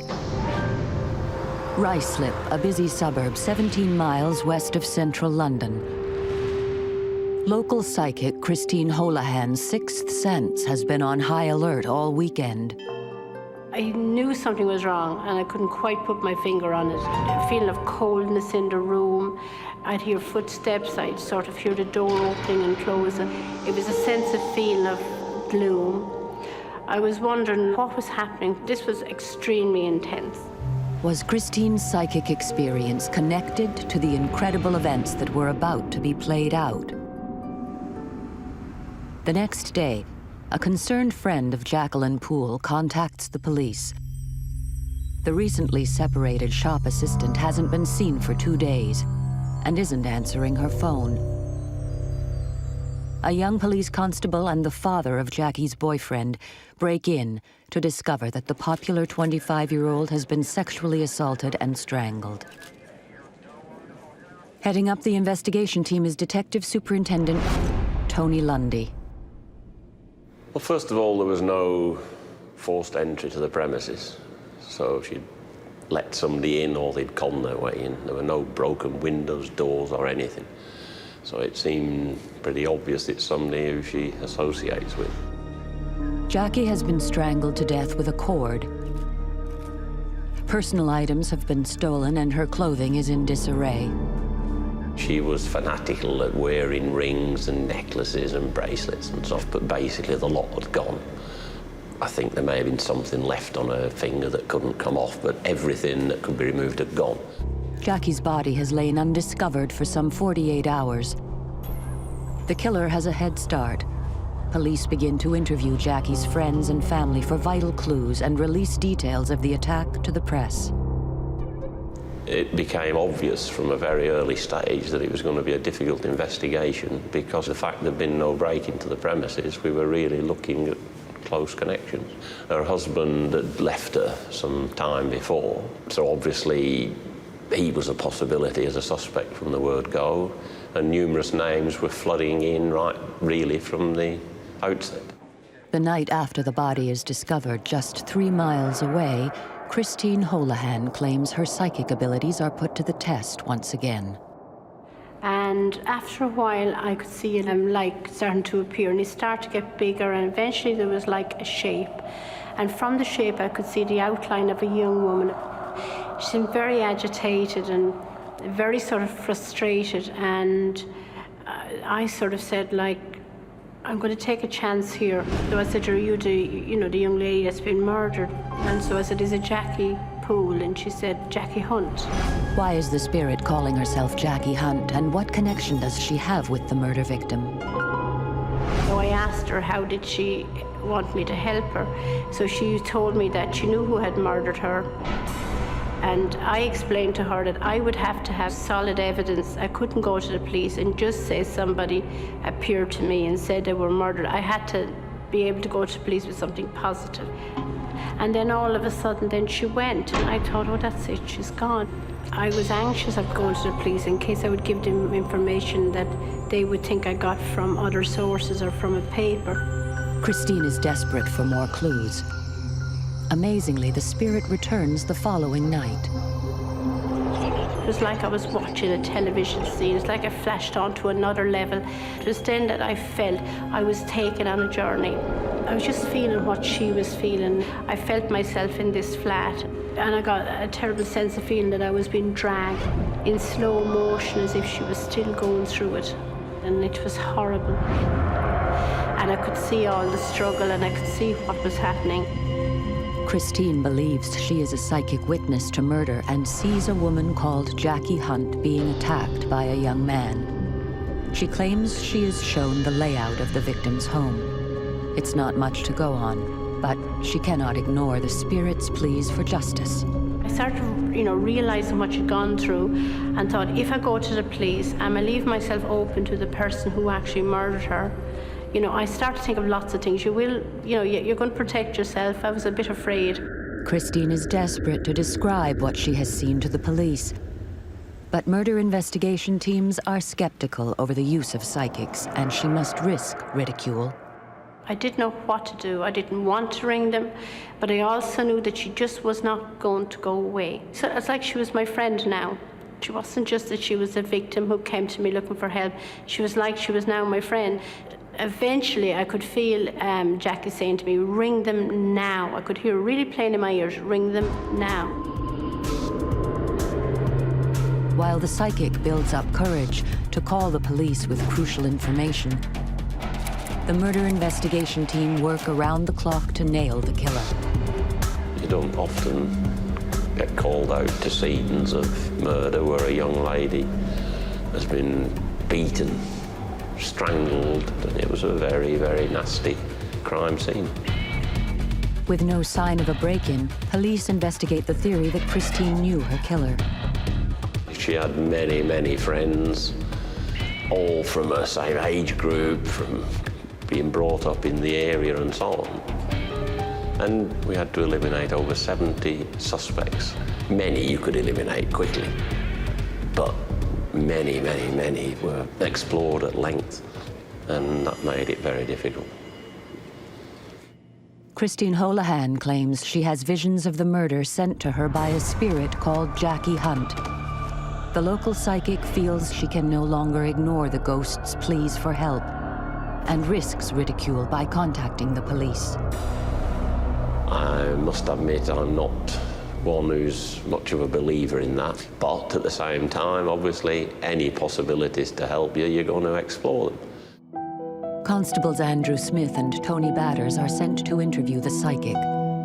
Unknown to Christine, Tony Batters was the first police officer at the murder scene. Sadly, Tony passed away in 2003. His widow, Anne, remembers the day that would change his life forever.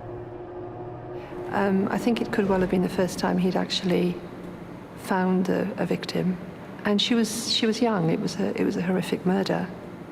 Because he had been the first officer on the scene and had actually stayed at the scene for several hours, he knew the layout, what the situation was in the flat, things that had been broken or turned over or something that was out of place. He believed there would be nobody else who would know that detail other than himself. If Christine's claims were true, then convincing this hardened skeptic with first-hand knowledge of the crime scene would be a major challenge. I thought, oh God, here goes. And I was tuning in and saying, oh, Jackie, I hope you're here. I really hope you're here at this stage. And she was. She went to explain everything that she could possibly explain. She went to as much details as she could possibly give me. I explained that when she came through, I asked her, was she Jackie Poole? And she said, Jackie Hunt. The psychic's first piece of information is a hit. Tony Batters knows that Jackie Poole's maiden name is Hunt. They are the same woman. Maybe I was hitting on something, but I didn't know what it was. I hadn't got a clue. She showed me around the house. She explained exactly where everything was. Christine claims she is transported back to the crime scene and is able to see 2 cups in the kitchen, prescription forms, and a black address book. Amazingly, this tallies with what Tony has seen at Jackie's flat less than a week earlier. These details were not released to the press after the murder. And I could see where she was lying, and I could see her hand. There was 2 rings in particular he couldn't get off her hand. Jackie's missing jewelry was reported in the local papers, but nothing specific had been mentioned about the 2 rings that had been left on her body. She also sort of was very insistent that there was a jumper that he was going to be thrown away. And she said, it's important to get this jumper, because if you don't, she said, it's going to be gone. Christine claims that she never met Jackie or any of her acquaintances when she was alive. But during her trance, she uses the names of many of Jackie's friends and family. One name is a mystery. She mentioned Barbara Stone, and she didn't give me any significance on the name, but I said anything she gives me, I'll take on board. No one on the investigation has ever heard of Barbara Stone. Despite the puzzling name, Tony is amazed by the psychic's insight. At this point, he said, ask Jackie to describe her killer. And she explained he's 23. He had a birthday April or May, with Taurus. He had dark hair, dark skin. He had tattoo. Christine seems to give the police officers a profile of the murderer. But nothing would be more useful than a name. So I said I would just very quietly go into a trance. I really had to tune in very, very strong with Jackie. I'd really bring her into me close. And I could feel her. It was like as if she actually really came through, as if she was inside of me. The psychic resorts to a technique called remote writing, which unlocks her unconscious. She hopes this psychic skill will reveal the all-important name. Jackie helped me spell out the name. She'd actually got the attention of the police, and this was it. And I could see it as plain as anything. It was Porky.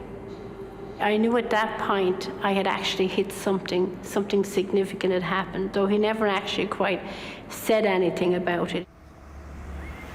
Over 20 years later, Christine Holohan returns to the room where she used a paranormal technique called remote writing to reveal a name of a killer.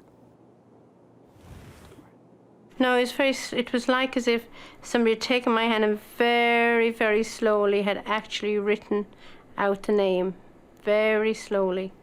And then it started to come up. The minute I'd written it, it came up very clear. And so we got Pokey. She said it was a nickname. It's a nickname. He's known as a nickname. And I can remember Tony saying to me, Pokey, are you sure? And I said, that's what, and I showed him. And he seemed quite taken back when he looked at what I'd written. It was like as if I'd sort of touched on a nerve. The name Pokey sends shivers down the spine of the two detectives. It is the nickname of Anthony Ruark.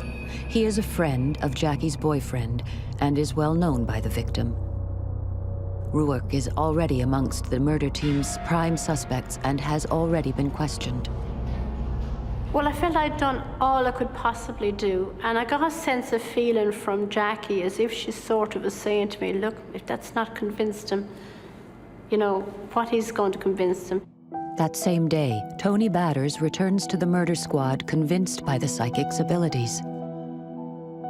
He was just amazed, totally amazed that she could have that sort of information. Now, Tony must persuade the rest of his team to trust the testimony of a ghost. I'd said to Batters that she was telling us something that she'd heard from the locals, and she didn't have any information whatsoever that could assist us on the inquiry at all. During the attack, Jackie had jewelry stolen. It is crucial in the hunt for her killer. And my attitude was that when she can tell us where the jewellery is or something conclusive to assist us, then I'll believe in mediums. But at this stage, just don't waste my time. The police discount the work of the psychic and set about extracting the truth from Pokey. Not the easiest person to obviously break down, especially when you're interviewing them about a very, very horrible, serious murder. But the officers who did interview him were fairly convinced that he was involved. The difficulty was being convinced and finding evidence to back it up is another matter. Christine had told Tony Batters that Jackie's killer is a Taurus in his early 20s and that he is dark-haired, dark-skinned with tattoos. Amazingly, this corresponds with Pokey's profile. The spirit of Jackie was desperate to draw attention to a sweater. Police have already retrieved this vital clue. DCI Norman McKinley was to become closely involved with Jackie's case. During the search of Tony O'Rourke's house, and in a dustbin, they found a jumper. This jumper was submitted to the forensic laboratory, and of course, fibers having come from Jacqueline's clothing, and also plaster particles, which was also found on Jacqueline's clothing, was also found on this jumper. The evidence forensically links Pokey with Jackie, but the murder suspect has an explanation. The problem that the police had was that Rourke knew Jackie. He did say that he had spoken to her during the week prior to her death, so contact had been made then. Despite a psychic pointing the finger at Pokey and the police suspecting this known criminal, after a 15-month investigation, the team is shut down. We have this evidence, we have that evidence, but it was never, ever going to be sufficient at that time to instigate a prosecution. So that was the low point, but closing it down when the family still had no solution to it was very, very disappointing. Tony Batter's appeals to work with the psychic are ignored. Now he has to deal with the investigation team being disbanded. Oh, he was very frustrated because they obviously had done a lot of work and they thought that they had enough evidence. Christine believes Jackie is devastated that her killer walks free. She was so angry in the sense that he walked away from the murder as if he had absolutely no feelings either way. The psychic remains frustrated by the police skepticism. I done the very best I could possibly do. I gave him the information. I trusted the information that Jackie gave me was accurate, and I knew there was nothing else I could really do. I always somehow believed that there would be justice someday. I just didn't know when. Christine is certain the unsolved murder will be reinvestigated, and it is.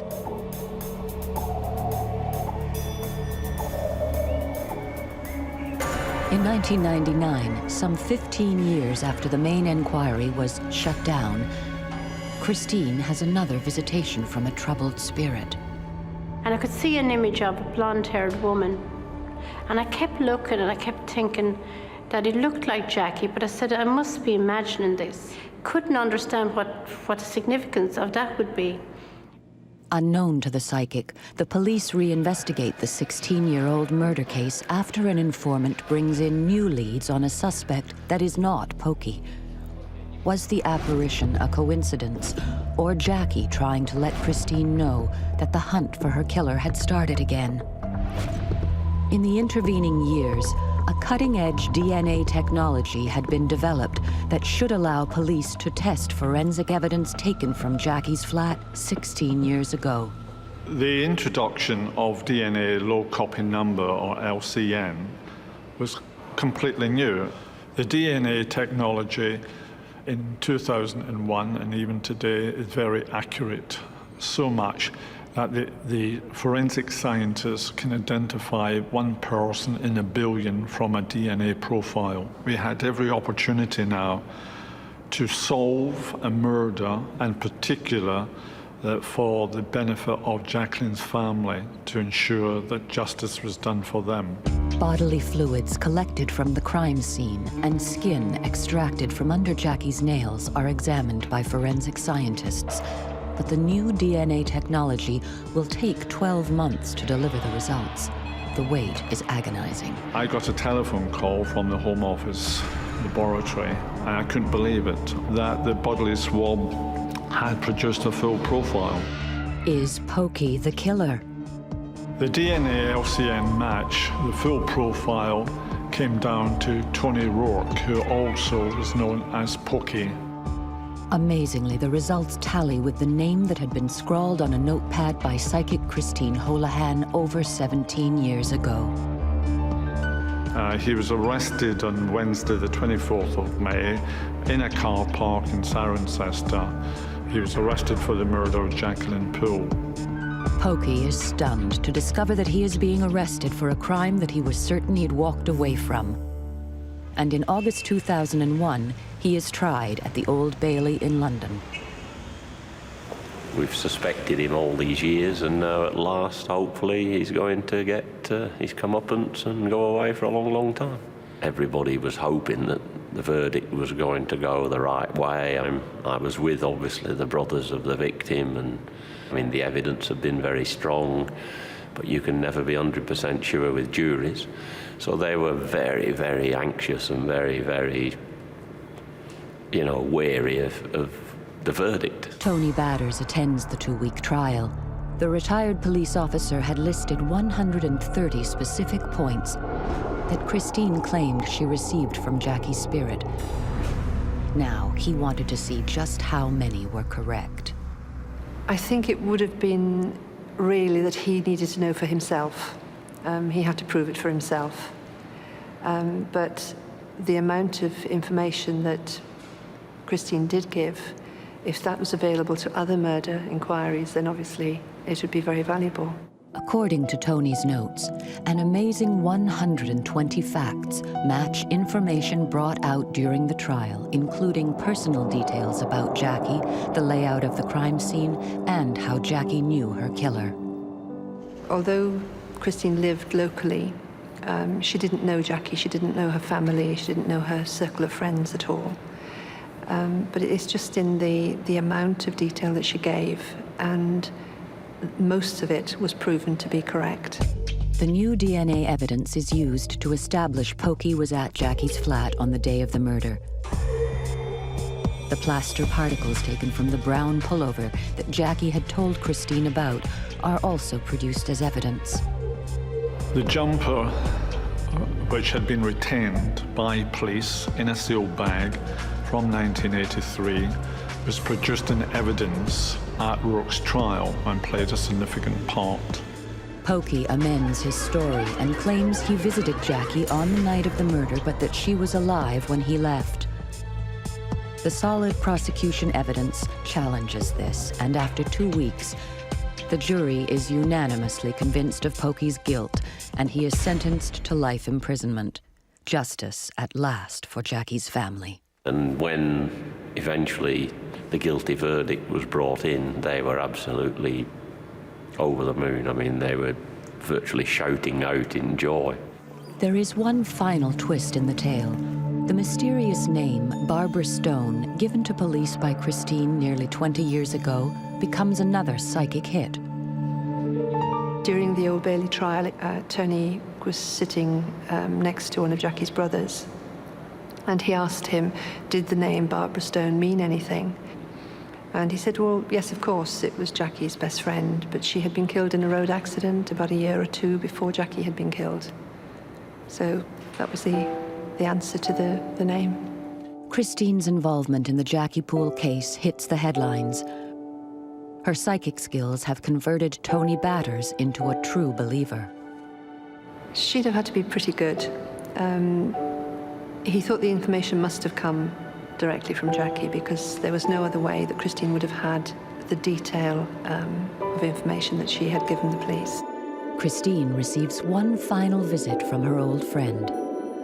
And she was smiling, and she had found happiness, and she seemed to have, she was a different person than I'd seen 18 years earlier. I felt very happy that she had found peace, and I sort of felt sad, because I felt like this was closure all around. Jackie was gone. This extraordinary relationship had spanned nearly 2 decades. She was very, very special. She'll be always a very special part of my life, one way or another.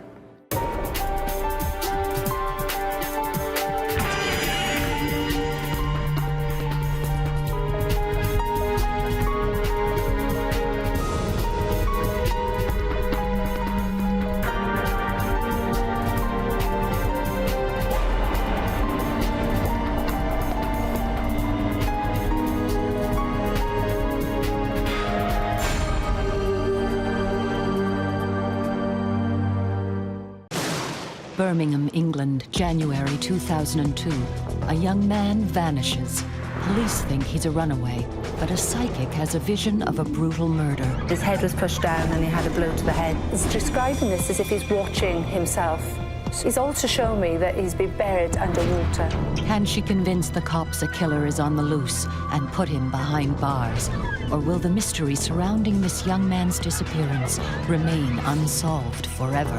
It was really horrific. It was frightening.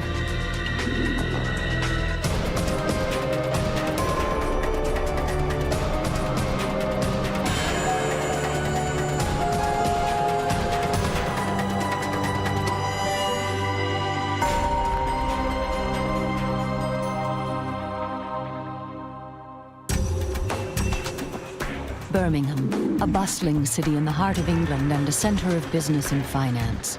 But like any major city, Birmingham has its problems. Over 23,000 violent crimes were committed last year.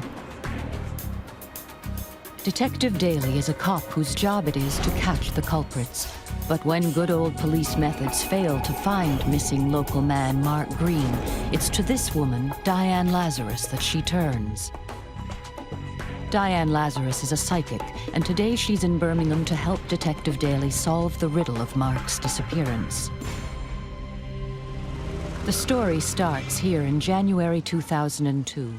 31-year-old Mark Green is out with a friend in the city centre. When he doesn't return home, his parents begin to worry. They called the police quite soon after the concerns became quite concrete, and they reported Mark as a missing person. Detective Marcella Daly is placed in charge of the missing person inquiry. Mark was a 31-year-old man that came from the Stetchard area of Birmingham. He was a lecturer at a local college in art and design. He had a great bunch of friends, two very loving parents and a very good supportive family setup. Mark's disappearance sends shockwaves through Birmingham's gay community. No one can understand why he would go missing or where he would go. Detective Daly's first task is to interview Mark's friend. Mark's friend wasn't treated as a suspect as such, however, he was a vital person within this missing person investigation, and he held vital information, and he was incredibly supportive towards the investigation. He tells officers what happened on the night in question. The night that Mark disappeared, he went out with some friends, decided that he was going to go on to another club, and his friend took the bus home. Mark was last seen alive on the 17th of January, outside, actually leaving the nightclub called Kudos in Birmingham city centre. He was seen leaving through the main doors, and then he was later seen just outside by CCTV.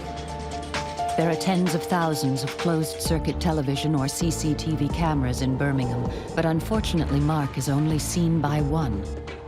Police make appeals on local radio for information about Mark's disappearance.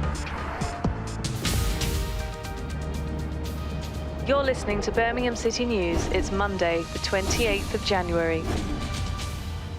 West Midlands Police are launching an appeal for information relating to the disappearance of 31-year-old college lecturer Mark Green. Mark was last seen in the city centre on Thursday evening. There is concern for his safety and police... But no new information comes forward. In desperation, Detective Daly hits the streets and begins interviewing hundreds of potential witnesses. Hi. Can I just let you have a look at that, please? It's a missing person inquiry. This is a missing person inquiry. This is a missing person inquiry. Missing person inquiry. Have you seen this person at all? No, I haven't. Have you seen this person at all? Not at all. Can I just give you that? OK, thank you. There was obviously contact with a range of friends, and also friends that perhaps he had lost contact with. There was also contact with other areas that he'd been to in his life, whether it be university or friends that he'd visited. There was nobody that came to light that would have any need or intention to hurt Mark in any way. The police are baffled by the case. It seems Mark just disappeared into thin air. For Mark's parents, waiting for news of their son is heartbreaking. Anne and Don Green, throughout this investigation, were incredibly brave and have my utmost respect. It's very difficult to actually wake up every day knowing that your son's not there, and nobody can find him and nobody can explain whilst he's not there. It's now been 2 months since Mark went missing. Over 150 miles away in Wales, psychic Diane Lazarus is holding a private séance for a woman called Myron Green. She wants to contact her daughter who died the previous year. The reading is taped for you, just in case his message is passed on for other people. I'll not only talk about you, I'll talk about your family members as well. Diane's séances are incredibly detailed. To help her clients remember what is said, she records everything to tape. I've got a young lady coming through called Sian, and I feel that she passed over in an accident. She's saying that she loves you. She's now bringing in a gentleman called Mark. She's putting her arm right around him and bringing him forward. And she's saying that he's definitely passed over. Diane thinks that the man is Mark Green. She didn't know that Mark is Myron's nephew or that the police think he's a missing person. Was he in fact dead? I hadn't heard anything about Mark Green at all, in all honesty. You know, the first I heard of Mark was literally through doing that reading. Yes, this is definitely a gentleman called Mark. But that's my nephew, and he's only missing. He's not dead. I remember Myra was literally shaking her head saying, no, you can't have him. So I went in to describe Mark. He's got brown hair. He's got a lovely smile. He's saying he likes art. He's also shown me steps towards a college, so I feel he worked in a college. He showed me he used to carry a rucksack. He was always in a rush. Well, that's my nephew. He's a lecturer, but he's not dead. He's definitely passed over in the spirit world. He's quite distressed because he's saying that Diane's description is so accurate, Myron has no choice but to believe. She's very upset, but worse is to come. Mark is telling me that he's not missing. He has not walked away from his parents. He's quite distressed because he's saying that he's been murdered. I don't think for 1 minute that she expected this to happen. Simply because she thought she was coming for a reading, she might have a message from her daughter, but she was really taken back by the fact that I had Mark in front of me. Diane describes what she believes happened to Mark on the night he disappeared. He's saying that he went to a nightclub, and as he walked from there, he was attacked. He's saying that he had this nasty blow, something really heavy hit him at the back of his head. He's saying that he's buried underwater. And then went on to say that it was a lady that's going to help solve the case. It was a lady that was short hair, nice eyes. He also mentioned there was going to be a television appearance, and after that, the crime will all be solved. But is Diane right? Has Mark been killed and buried underwater? Were the police wrong in thinking he is just missing? Myra was really taken back. I remember seeing her slumped in the chair, just couldn't believe what I just told her. And she said she was shaking with this tape in her hand, saying, I know what I'm going to do with this tape. I'm going to pass this on and get it to the police. The next day, Myron sends the tape recording of Diane's séance to the police. It lands on Detective Daly's desk. But will it convince her that Mark is not a missing person? Mark is telling me that he's not missing. He's been murdered. Detective Marcella Daly is in charge of the missing person investigation. I think on hearing the tape, my feelings were a little bit mixed at first. It's a very difficult thing to kind of listen to, but I thought it was important to remain open-minded. He's saying he's got jeans on. He had a denim jacket on at the time that he was murdered.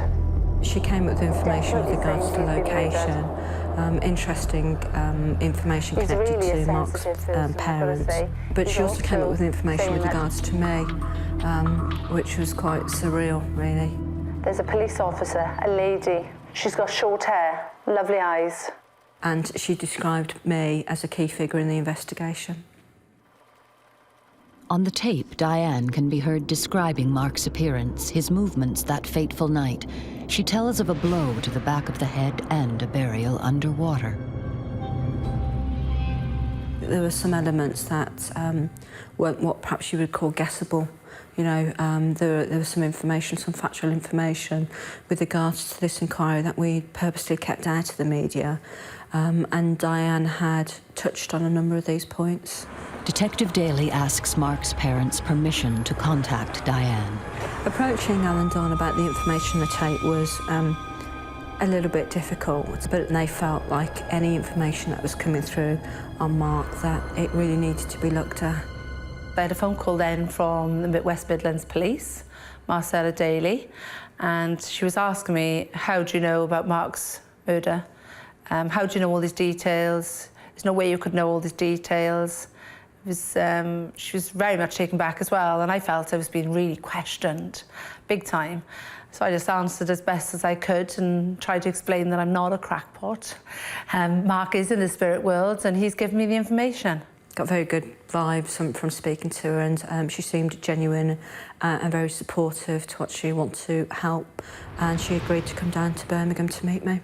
I was really nervous when I was invited up, but pleased as well, because I felt I'm going to get closer to this. I'm going to help Mark to hopefully find his body and deal with it. The involvement of a psychic medium was completely new to me, but she had vital information with regards to Mark's disappearance that really I couldn't afford to ignore. Detective Daly decides to team up with psychic Diane Lazarus. She takes her to the place where Mark was last seen alive. Can she make a psychic connection with Mark and help convince Detective Daly that he has been murdered?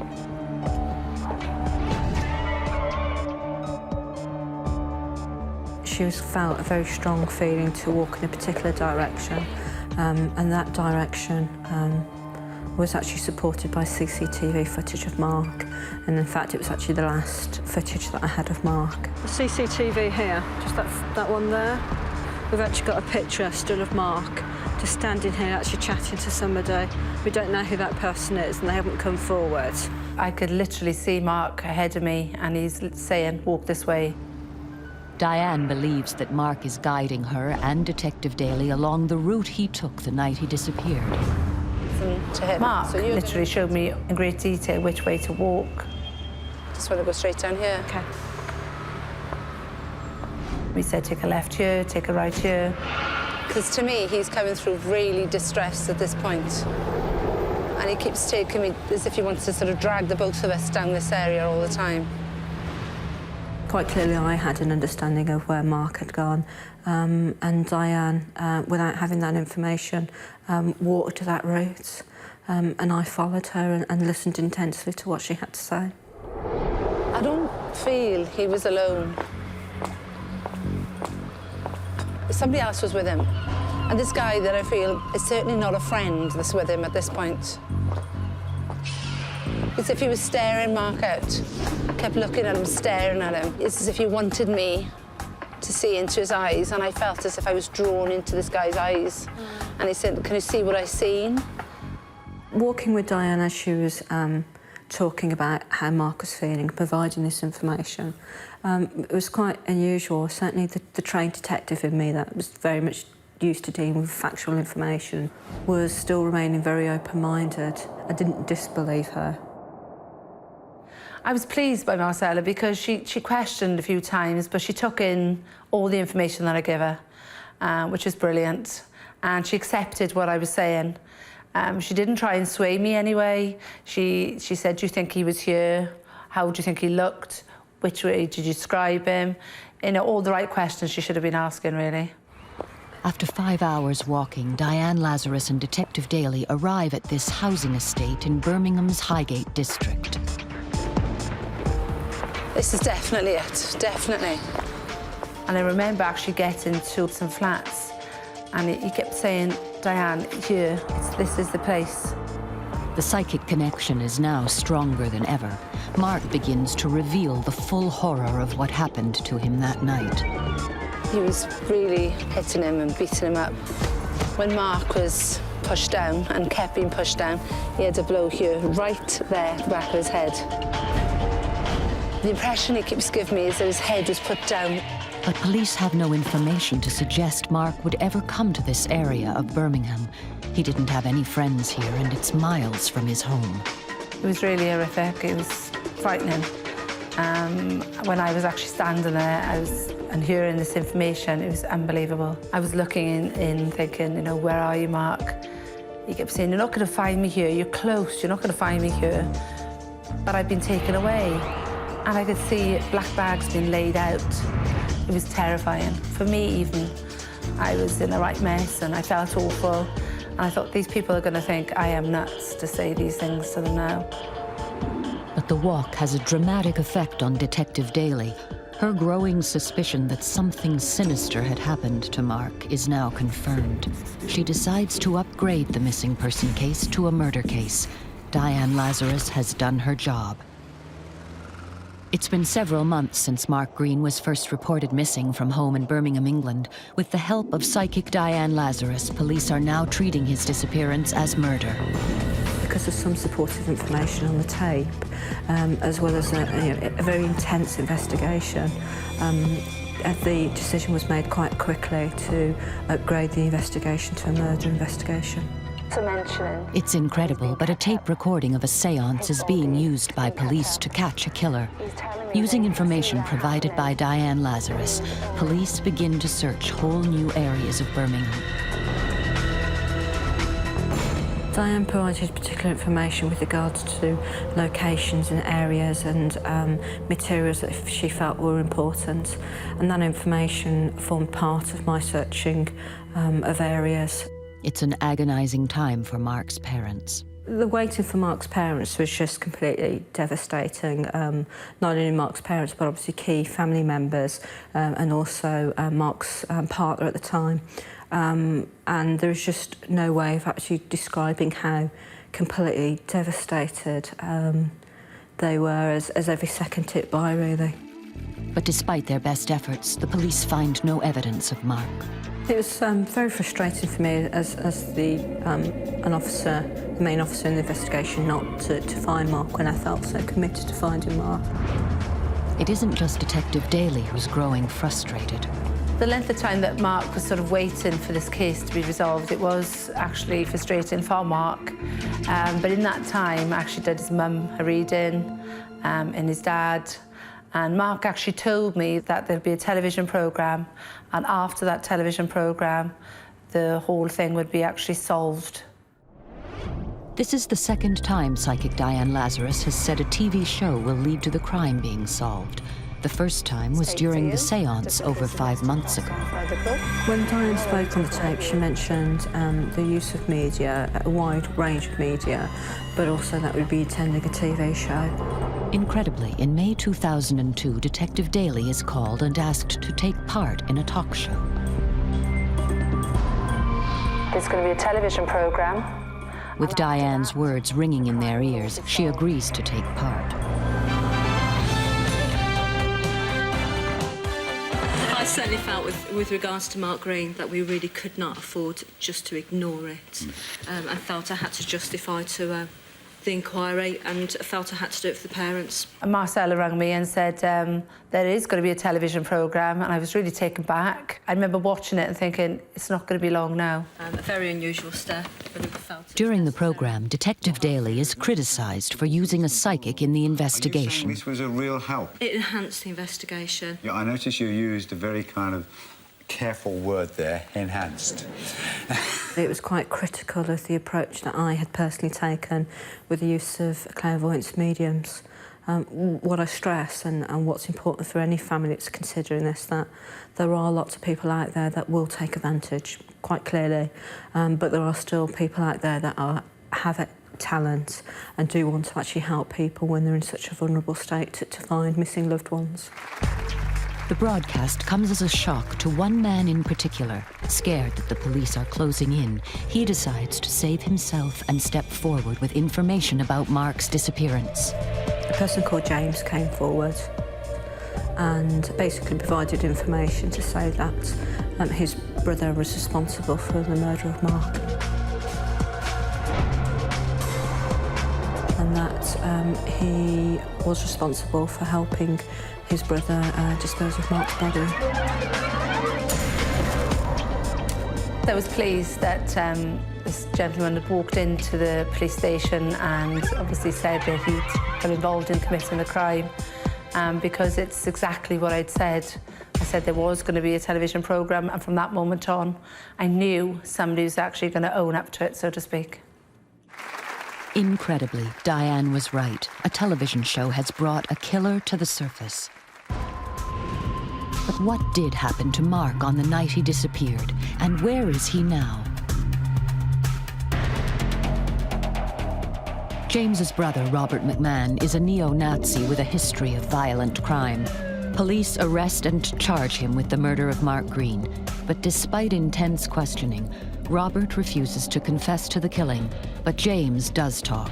He tells police that Robert killed Mark on the night of January 17th in his flat in the Highgate district of Birmingham, the exact location Diane led Detective Daly to months earlier. I remember Marcella giving me a call up and saying that the place where I'd taken her was actually a spit away from where Mark had actually been murdered. So it was well worth going up to Birmingham and taking that walk. Before this case, Diane Lazarus had no connection to Birmingham. There is no way she could have known either the area or Robert McMahon. So how did she come so close to the murder scene? Weeks before, months before, I was standing in the spot thinking, I can't be in the right place, no way. And yet, that information was brilliant. Sometime after the murder, Robert McMahon takes Mark's body by taxi to his brother James's house in Coventry, 50 miles away. With James' help, they bury him under a pond in the back garden, just as Diane had seen in her horrific vision months earlier. When I found out that Mark's body had been buried under a water feature, it was just unbelievable. It just proves that Mark's detail was so phenomenal, really. On June 7th, 2003, a forensic archaeologist is brought in to excavate the site. As each layer of soil is carefully removed and analyzed, a body is discovered. 12 hours later, human remains are exhumed. After forensic tests are complete, the body is identified as Mark Green, and the cause of death is finally revealed. When Diane described how Mark had been murdered, and when Mark's body had been found and forensic information came to light, it was quite factual that Mark had been killed to a blow to the back of the head. When I found out that Mark had died from a blow to the head, it was confirmation for me that Mark was giving me the accurate information at all times. How did Diane Lazarus know where Mark was killed, the cause of death, a blow to his head, and that he was buried underwater? The information she gave to police is all well documented and far too accurate to be guesswork. Diane has only one explanation. Mark told her. I really feel I've got a duty to the spirit world because I feel I'm employed by them, so to speak. So when I'm given information, I really try and act on it straight away. At their trial, it takes just 1 hour for a jury to find both McMahon brothers guilty. Robert was sentenced to life for the murder of Mark Green, and his brother James was sentenced to 2 years for helping dispose of the body of Mark Green.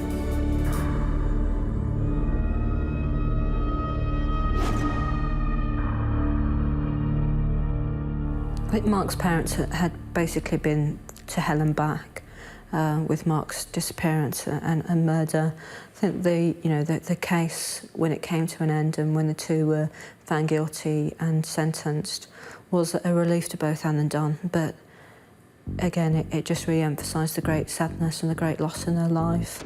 But why did Robert kill Mark? Was it because he was seen leaving a well-known gay bar? Was this a homophobic attack? Or was he just in the wrong place at the wrong time? If this was just a random act of violence, would police have solved this case without Diane Lazarus' information? One thing is certain, Diane's prediction that a TV show would lead to the crime being solved did encourage Mark's normally reticent parents to appear on TV with Marcella Daly. Without that show, James McMahon may never have come forward and given evidence against his brother, Robert. I think Diane was helpful in solving this case. She certainly enhanced the inquiry and provided information that led to a number of lines of inquiries and obviously with the end result of finding the people that were responsible for Mark's murder. To this day, Diane says that Mark still appears to her. She feels he is one of her most trusted spirit guides. He still comes through, I still have conversations, and he's fantastic, actually.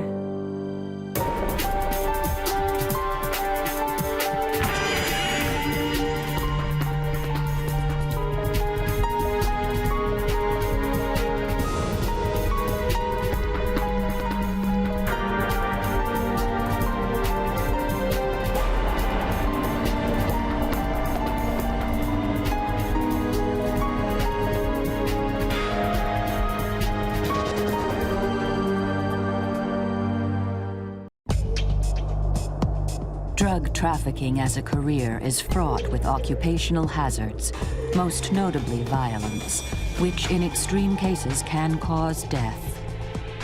So when a father learns his wayward son has gone missing, he hopes for the best, but suspects the worst. And when the police can't find him, the father enlists the help of not one, but 2 psychics. Now I got a sense right away that he was gone. You're not looking for a living human being anymore. You're looking for a body, and a body can be anyone. But can anyone be absolutely certain, the police or the psychics, if the missing man is dead or alive?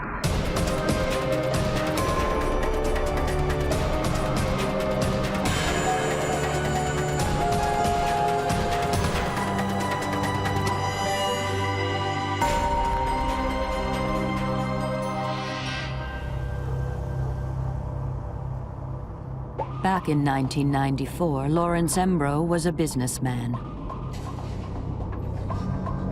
He was, for all intents and purposes, an upstanding citizen, a member of the community. He had a fiance. His fiance and he were to be married in 3 or 4 weeks. So he had all the characteristics of a normal citizen. Normal, except his business was dealing drugs. And apart from having a street name, Shaba, Lawrence Embro wasn't your stereotypical supplier. The number one anomaly in this whole situation was that it didn't appear as though he actually used drugs or had any involvement in drugs. His lifestyle didn't depict that. His family relationships didn't depict that. It appeared as though his involvement was just that of business. Apparently, Embro's plan was to make enough money to retire from the drug business, go straight, and start a new life with his fiancée in Dallas. But the best laid plans of mice and men. Oklahoma City 911. Okay, and what's your name, ma'am? If you could just calm down, we've got officers on their way to help you out. The call was from a woman who had been terrorized by thugs breaking into her home. The woman was Lawrence Embro's mother-in-law-to-be. There were 3 people in the residence when the incident occurred. There was a woman, she's about 45 years old, and there were 2 children, 9.5 or 10 years old, where the door burst open, and these 2 individuals, both of them with weapons, immediately began striking her, forcing her to the ground, covering her face, loud abusive threats, threatening to kill her, dragging her and telling her, you know, don't look at me, don't look at me, forcing her to the back of the residence where the children were found. At the same time, we're asking, you know, where's Shaba's money? Where's Shaba keep his property, his stuff? Of course, they were dumbfounded by the request. They didn't know what to think, and of course the kids were terrified, and the mother or the woman was cooperative. They all were. As this continued, for whatever reason, and it appears to be just an opportunistic thing, one of the suspects took the woman to a different room and continued searching, and then at one point sexually assaulted her. Apart from $40 taken from a piggy bank, the assailants leave empty-handed. When Evans interviews the victims, it becomes apparent that the men were looking for Lawrence Embro, but Embro is nowhere to be found. The fact that he doesn't return phone calls immediately raises suspicion. Had it not been for the fact that the home invasion also included reference to him, there would have been some resistance to taking that kind of complaint or that kind of concern seriously. But given the fact that there was a reference made to him during the home invasion, and that coincided exactly with the time that you know they lost contact with him, it was obvious that they were related. But in this case, because of the timing of Embro's sudden disappearance and the ransacking of his mother-in-law's home, Evans felt that there was an obvious connection. He called Embro's father and advised him to file a missing persons report with the Midwest City Police Department, the jurisdiction where Embro lived. Now there are 2 official police investigations. While Dan Evans of the Oklahoma City Police Department handles the home invasion, the missing persons case is assigned to Midwest City Detective Pam Gray. One of the first solid leads is the discovery of Embro's car, clean as the day it rolled off the assembly line. A normal car is going to have prints unless somebody didn't want prints there, in which case That's a red flag. Everything indicated to me something had happened to Lawrence Embrough, that he had been killed. About a month into the investigation, Detective Gray received a phone call from Lawrence Embrough's father. He came to accept the fact that his son was probably dead, but he wanted the body. He wanted to be able to bury his son. The father was so desperate to recover his son's body that he contacted a local psychic and wanted Gray to meet with her. I said I would be willing to do anything because we kind of reached a stalemate, a standstill as far as the investigation. A lot of people were talking to the detective in Oklahoma City, and their indication to me was they had been advised not to talk to anybody else, including me. Oklahoma City was working one aspect. I was working the missing person on Lawrence Embrough. It's really kind of tough when you run into a stone wall. Gray, who'd never worked with a psychic before, was in for a rude awakening from her colleagues. Well, there was a lot of laughter, and I would constantly hear there was no reason for any comments to be made because they would all be humming the theme song to the Twilight Zone. Way out there, Earth calling Sky King, you know. Just rude comments, but you get used to it. Unperturbed, Detective Gray went and met with psychic Nita Lee. When I went to the appointment with Nita Lee, her first response to me was, "He's dead." I felt at that point that he was dead. I said, there's 3 guys that did it, and one of them seemed to be smaller than the other 2. Gray was really hoping for Nita to pinpoint a location. And I said, he's northeast of Oklahoma City. There's an old tin barn where he is. I said, he can hear the train as it goes by. So see, his spirit was very much there with him. A train, an old tin barn, and northeast of the city? Not exactly GPS accuracy. We're talking a lot of farmland, a lot of pasture land, a lot of ranches. The scope that Nita Lee gave me would have been impossible to walk it. But Nita did give one other clue. She said the body was not buried. If this was true, it was in practical terms a plus. We would probably have a better chance of locating the body than if it was buried. Because if it was closer to town, somebody would start smelling it. If it's out in the field, that possibility isn't going to exist. But hopefully somebody who owns some land or wherever would come across the body. Psychic Nita Lee was able to at least narrow down the search area to the northeast of Oklahoma City. Will a second psychic's clues lead Detective Pam Gray to the exact location and bring a sense of closure to Lawrence Embrough's grief-stricken family? August 1994. It's been 3 months since Lawrence Embrough went missing. When psychic Nita Lee's predictions don't locate what everyone assumes to be a missing body, the father brings in another psychic, Dr. Sally Heading. My rule is that if I'm going to take a crime case, I have to work with the law enforcement agency. Sometimes, number one is for my protection, and number 2 is sometimes there are things that I don't think the family needs to know. They're already in pain. Sally never demands payment for her services, and with good reason. Because you're not going to always see everything. You're not going to be able to read everyone or pick up on everything. And so if you have that kind of pressure on you, wouldn't there be the fear that you'd start making up shenanigans? You know, well, I really need that money and the mortgage overdue, so maybe this time I'll just fudge a little. So when you're not, your livelihood is not contingent on it, then you aren't under that pressure. And you could say, you know what, honey, I can't help you. I don't see a thing around you. It's an absolute blank. Or you can go ahead and do a reading and say, yes, I'm getting this, this, and this. And the same thing for the law work, because all of that is pro bono. I charge nothing. And I tell them my accuracy rate has been tested to be about 80%. If I knew when I was wrong, I would never be wrong. I don't have a clue, not a clue. Sally, who doesn't like to travel, works from the comfort of her home in California. I didn't think right off the bat that he was alive.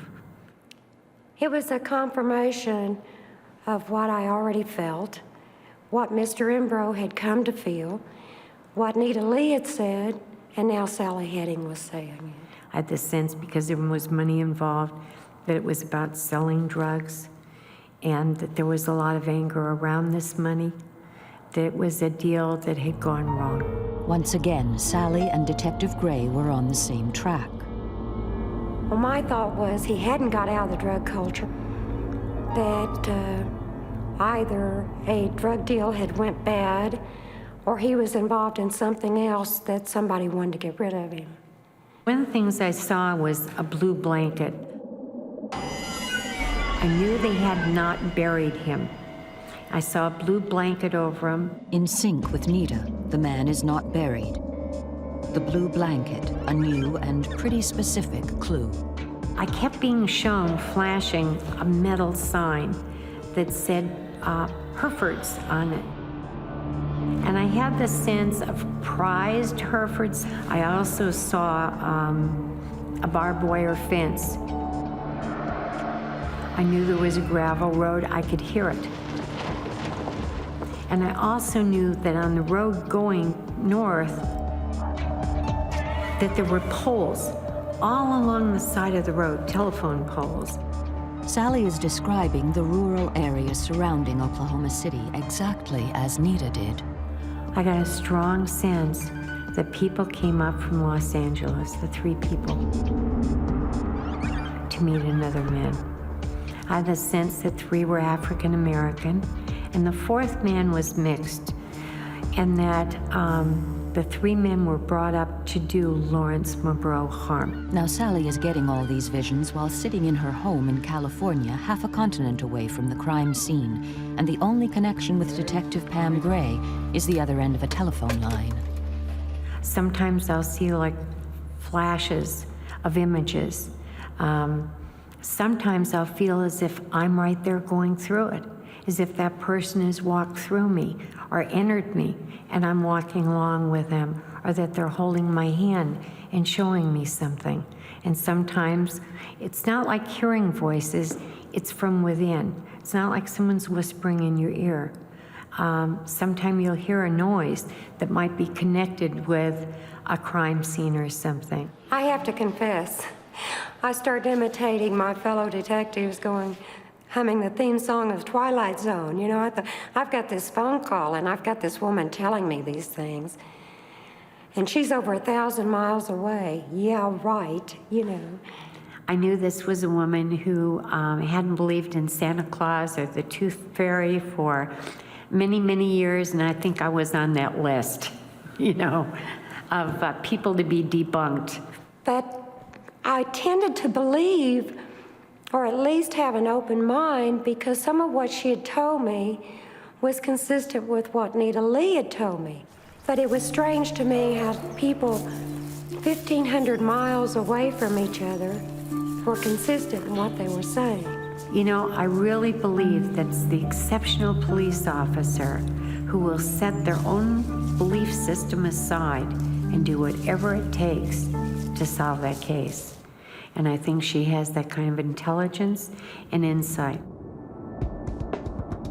Sally's final prediction was astonishing. The body is going to be found by deer hunters. It's going to be happenstance that they come upon this body, and there will be 2 of them. Unfortunately, the notion of 2 hunters finding the body doesn't actually define or even narrow down a time frame. In Oklahoma, there's always some unsuspecting creature in season: deer, dove, crow, rabbit, wild turkey, pheasant, quail, even squirrels are on the hit list. Detective Gray drives the general area northeast of the city, hoping Sally's clues will lead her to the body of Lawrence Embro. But even she admits it's a long shot. You would have to have literally millions of people just walking side by side to cover every square inch. It's like the needle in a haystack. Hopefully you will see something, but the possibility of that are slim and none. Sure enough, the search proves to be a waste of time. All the clues provided by both psychics yield nothing. But what if Sally Heading came to Oklahoma? Perhaps she could pick up more information from being in the general vicinity of the crime. But there is one small snag. I really didn't want to fly here. No offense to lovely Oklahoma, but I didn't need to. I read energy. I don't need to be someplace else. Energy is eternal. It's the same every place. I don't have to be right there to pick up on the energy. So I didn't feel I had to fly in. I knew I would not be the one that would, oh, here he is, I got him. Despite this, she reluctantly makes the journey to Oklahoma City.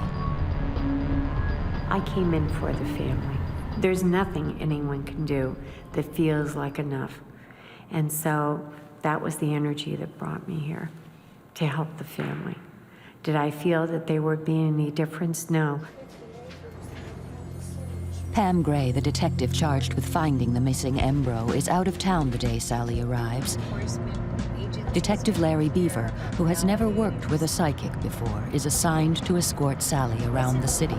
I was a little bit apprehensive, to say the least, but I was a little excited also. Having an opportunity to work with someone outside the field of law enforcement seemed like it was going to be, like I said, exciting to me. I said, you know, once we get into Midwest City, I'll take over. I'll just tell you where to go, you know. Fortunately, we didn't end up in Cucamonga. Beaver takes Sally to a known crack house on the outskirts of the city. The rumor on the street was that this is where Embro may have met his end. 2 years before Embro went missing, a mass murder occurred here. 5 women were stripped and stabbed to death. Sally picks up on the bad vibrations. Wow. Can't imagine everything that's happened here. A lot of bad things. A lot of bad things. While Sally was convinced this was not the location, for the first time she got a sense that Lawrence Embro was executed. I had the sense of him going to there were stairs. I'm not sure now if it was upstairs or downstairs, but going into a building. He walked in, there were other men in there. Some of them he didn't know. There was the energy of hostility. He was anxious. I could feel that sense of anxiety, discomfort. You know, I don't want to be here. Like God, I'm outnumbered. Then I had this sense of gray around his face or neck. I wasn't sure if it was duct tape or if it was rope. I wasn't sure if they put him in a trunk or a back seat. I knew that they had not driven more than 20 minutes. The cop and the psychic continued to search the area, keeping roughly within a 20-minute radius from the city. For Sally, the sense of being in the right place is almost tangible. Now, ever since we pulled up here, I've had an overwhelming sense of déjà vu. And my definition of déjà vu is that you're on path, you're right where you're supposed to be, doing what you're supposed to be doing, that everything is exactly the way it's supposed to be, and that's the feeling I have right now. With everything. As Sally had predicted, the visit to Oklahoma didn't produce a body. Well, when we wrapped things up at the last location, I felt a little skeptical at that at the time, not knowing Sally very well and not knowing what to expect. Okay, fine, yes, we didn't find the body, but we found all these signs and symbols and things that you had predicted we would find, and you're telling me now that you believe that, you know, when hunting season starts that the body will be found. I will just leave it at faith and see what happens. What Sally had done to move the case forward was to narrow down the area where she thought the body might be found. One person says something, you can kind of blow it off. 2 people say something, and where there were consistencies with what Sally Heading and Nita Lee, the prior psychic, had said, I was beginning to believe. Detective Pam Gray's newfound faith drove her to action. I contacted Lincoln County Sheriff's Office, and 2 deputies went out and rode this 450 acres of the land near where she had indicated his body was nearby.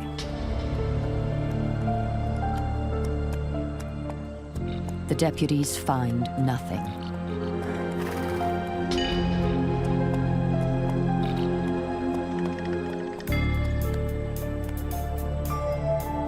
In November 1994, 2 men are out hunting quail.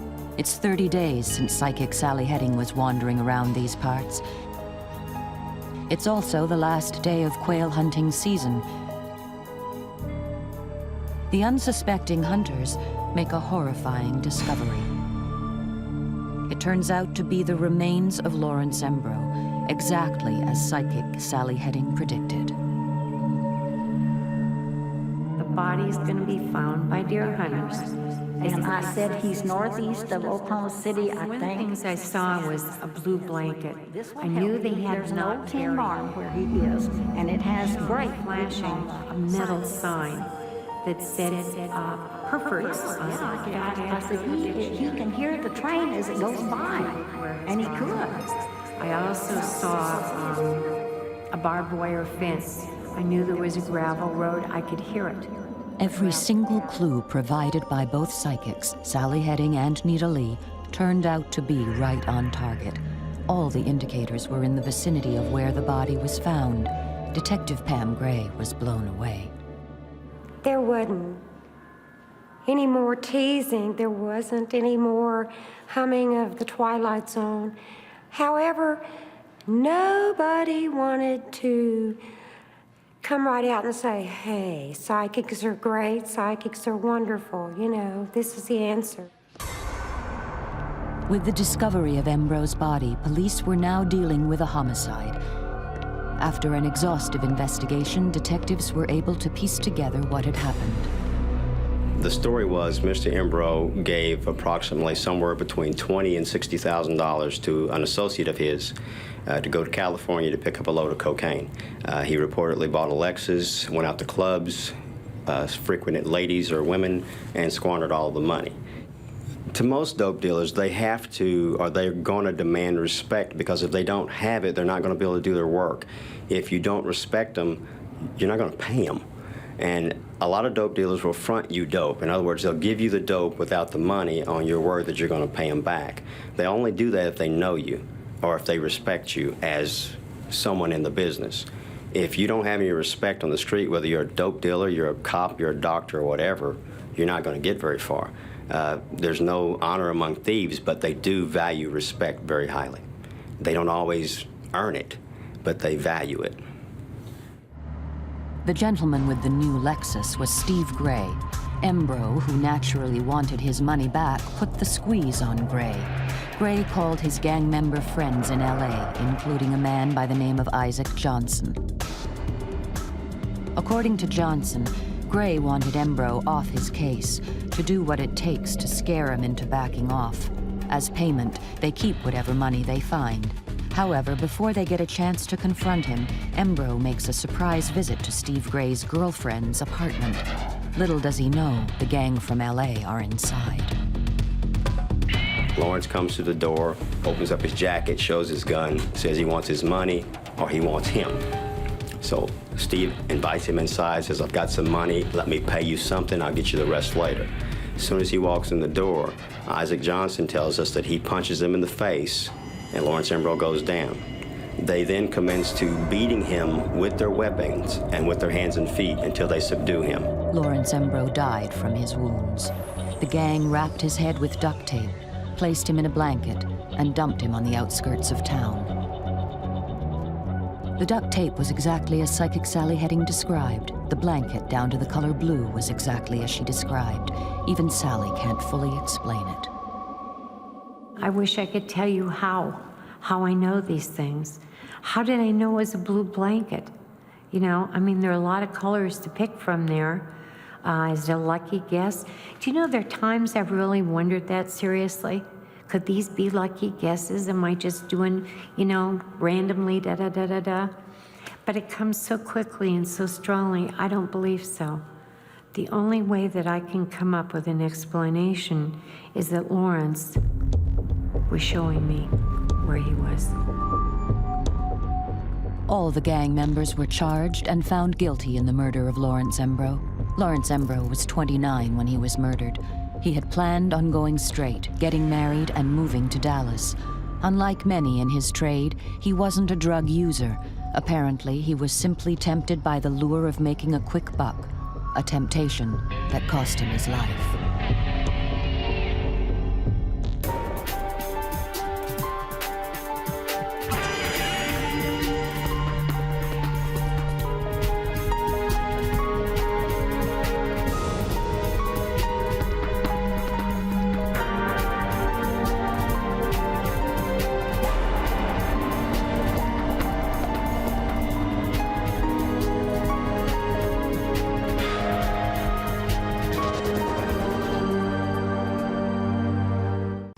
May 1995. A woman disappears in Northern California. No one can find her. Then a psychic has a terrible vision. I could feel her energy, absolutely frantic with fear. She knew she was going to be murdered. For weeks, they search, but they can't find her. She's in a ditch, water not far away. Can the psychic lead police to her body so they can convict her cold-blooded killer?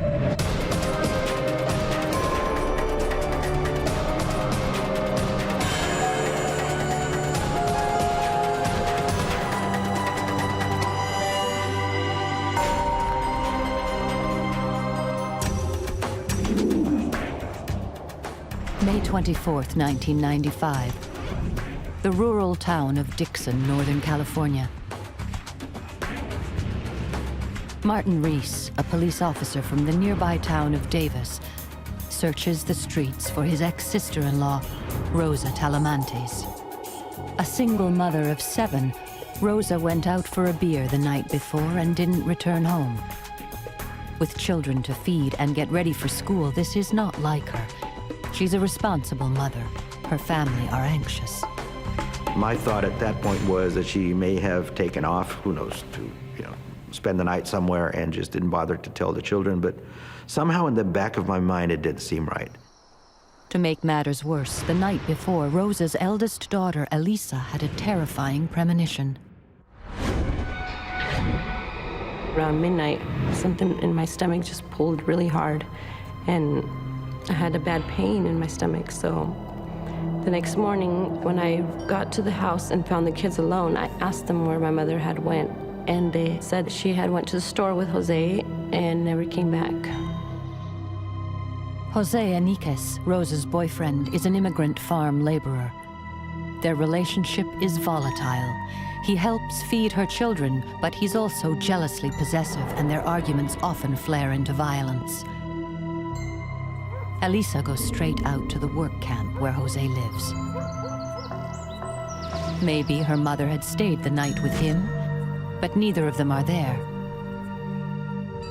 Frantic, Elisa goes to the police to report her mother missing. When I got that pain in my stomach, I knew that she was dead.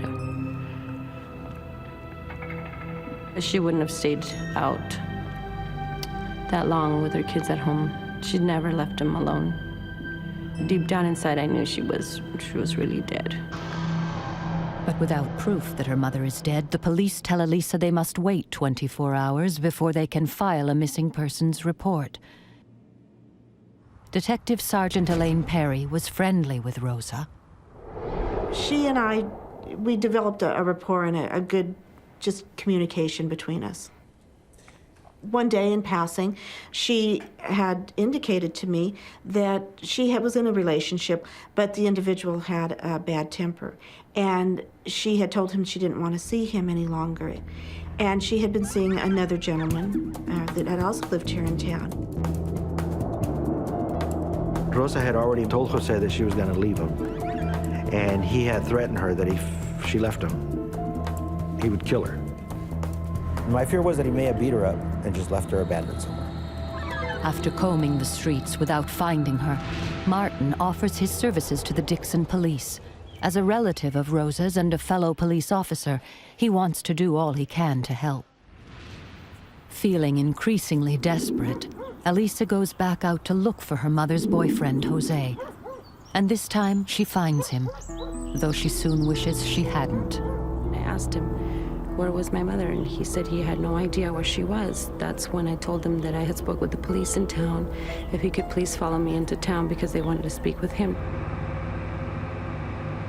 So he followed me, and halfway down the road, he flashed the lights at me and told me to pull over. So I pulled over, and I could tell he was walking up to my vehicle, very antsy, like he wanted to strangle me or do something to me. But he noticed I had my little brother with me, so he just told me, just be a minute, I'm gonna have to return back to the camp, I forgot something. And I said, okay, because I didn't want to frustrate him more, so he went back and I drove into town. Elisa rushes to the police station to tell them she's found Jose. They must catch him quick before he escapes. Jose had left the camp the night before, but he came back at dawn drunk. It appears that he did return to the field because he wanted to get a paycheck. He made a statement to the coworker about sending a person to heaven. Police arrest Jose as he's about to leave the camp. Being the last person to see Rosa, he's a prime suspect. They hold him on an outstanding drunk driving offense, which gives them time to find out what happened to Rosa. Martin helps Elaine interview Jose. He's cold and indifferent and claims he knows nothing of Rosa's disappearance.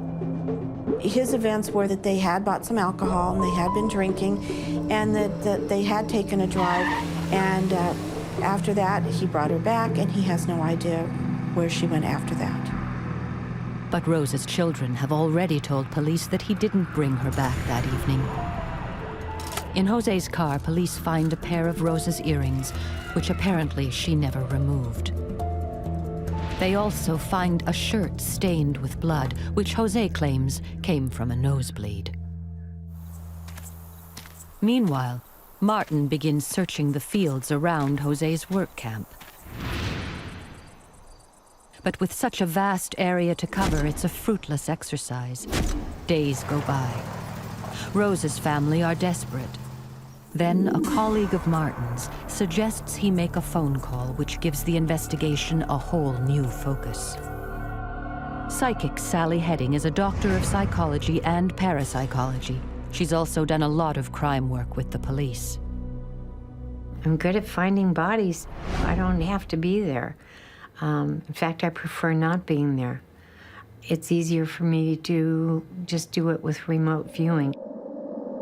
When someone dies, they're still there, they're just no longer in body. If energy is continuous, then there's no reason for me to go someplace to see something. I can do it just right where I am. The normally skeptical Sergeant Martin Reese is willing to give it a try. Hello, Sally, this is Martin. A lot of times, we may hamper ourselves by not considering every option available out there. And I have to remind myself, what is the focus here? Why am I going through this? Because I want to get resolution for the family, for the kids. So why not? She had a very strong feeling that this man was capable of taking her life. When Martin gave me the first phone call,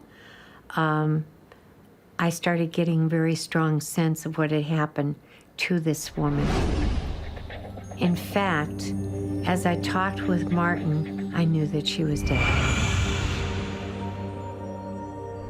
Martin is shocked. The psychic has confirmed the family's worst fears. But how will he prove who killed Rosa? Rosa Talamantes has disappeared. Her boyfriend, Jose, is the last person to have seen her, but he insists he doesn't know where she is. The police lock him up on a drunk driving charge while they investigate. But after a week of searching for her, they find nothing. Her family fear the worst. Martin Reese, an out-of-town police officer and relative of Rosa's, is helping the police to try to find her.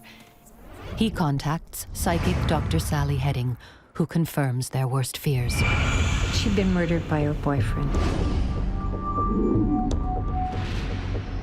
Rosa's children tell police that the fateful evening began when Jose took Rosa out to buy some beer.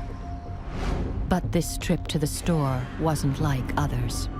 What was unusual about this particular time was that she went without the kids, because she always had one of the kids tied to her hand and the smallest one stuck on her hip. When one of the kids offered to go with them, apparently he said he didn't want anybody to go with him, just the two of them to go to the store. And that's what was unusual. Sally believes it was Rosa who made the children stay behind. She knew she was going to be murdered. If she brought her children along, they would be too. If she didn't go with him, he would murder her there and take her children too. They'd all be gone. Under repeated questioning, Jose starts to change his story. Jose stated that they had gone out to the camp and that there was a verbal argument, and she got angry at him and had jumped out of his car, and that he turned his car around and went looking for her but was unable to locate her. So he at that point went back to the camp and went to sleep for the evening. But Sally's vision shows a frighteningly different sequence of events.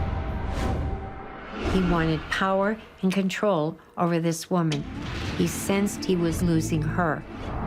She was a piece of property to him, and he wasn't ready to let go of her. And if he wasn't going to have her, then no one else would. He took her to where he works the land, because that's where he's comfortable. It's a place where he feels in control. And once out in the fields, Jose gives vent to his violent jealousy. Sally experiences the harrowing last moments of Rosa's life. I had the sense of pain around my neck, of not being able to breathe. I had the sense of something burning me on my neck. The killing blow was at the neck and the chest that she bled out. That she was in a ditch on the side of the road, curled up in the fetal position. During the initial conversation, Sally told me, Dad, we needed to go back and search at the place where Jose lived. I knew she wasn't terribly far away from the ranch. I believe I said she was within 2 to 5 miles, something like that. There was a great sense of urgency on this case because of the concern about him taking off, concern about flight down in Mexico, not being able to apprehend him. Just over 2 weeks after Rosa's disappearance, a massive search is made of the area surrounding Jose's work camp. They brought out the mounted police, the canine. They had dogs that specialized in searching for bodies. They had people up in the sky. Just all the volunteers came together and searched the area. When you're getting into our rural areas, there's miles and miles of roadways and acreage and ditches, drain ditches and ditches in fields, and the ground being constantly worked up, and that somewhat makes a search more difficult. But even after such a huge effort, there is no sign of Rosa. We were disheartened by it because, of course, being small agencies in this county, it is difficult to get everyone together like that. And our hope, again, was to find Rosa. We needed to give that family some closure, be it a positive closure or a negative closure. But those children needed to know where their mother was. My brothers and sisters were scared, and they didn't really know what was going on. They weren't sure. They were also like in shock. They were in disbelief. They didn't want to believe that my mother was gone. The hardest part was waking up in the middle of the night with my little sister screaming and crying and trying to run around the house looking for my mother. Unmoved, Jose offers the children no hope. He insists he's innocent. And without a body, there's no proof she's dead. He could be telling the truth. There is always the possibility that what Jose was saying truly happened. But the evidence is stacking up against him. Tests now show that Jose's blood is type B, and the blood on the shirt found in his car is type A, like Rosa's.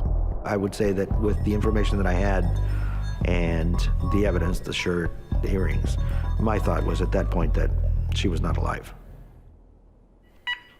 Now, certain that Sally is right about Rosa's death, Martin calls her again.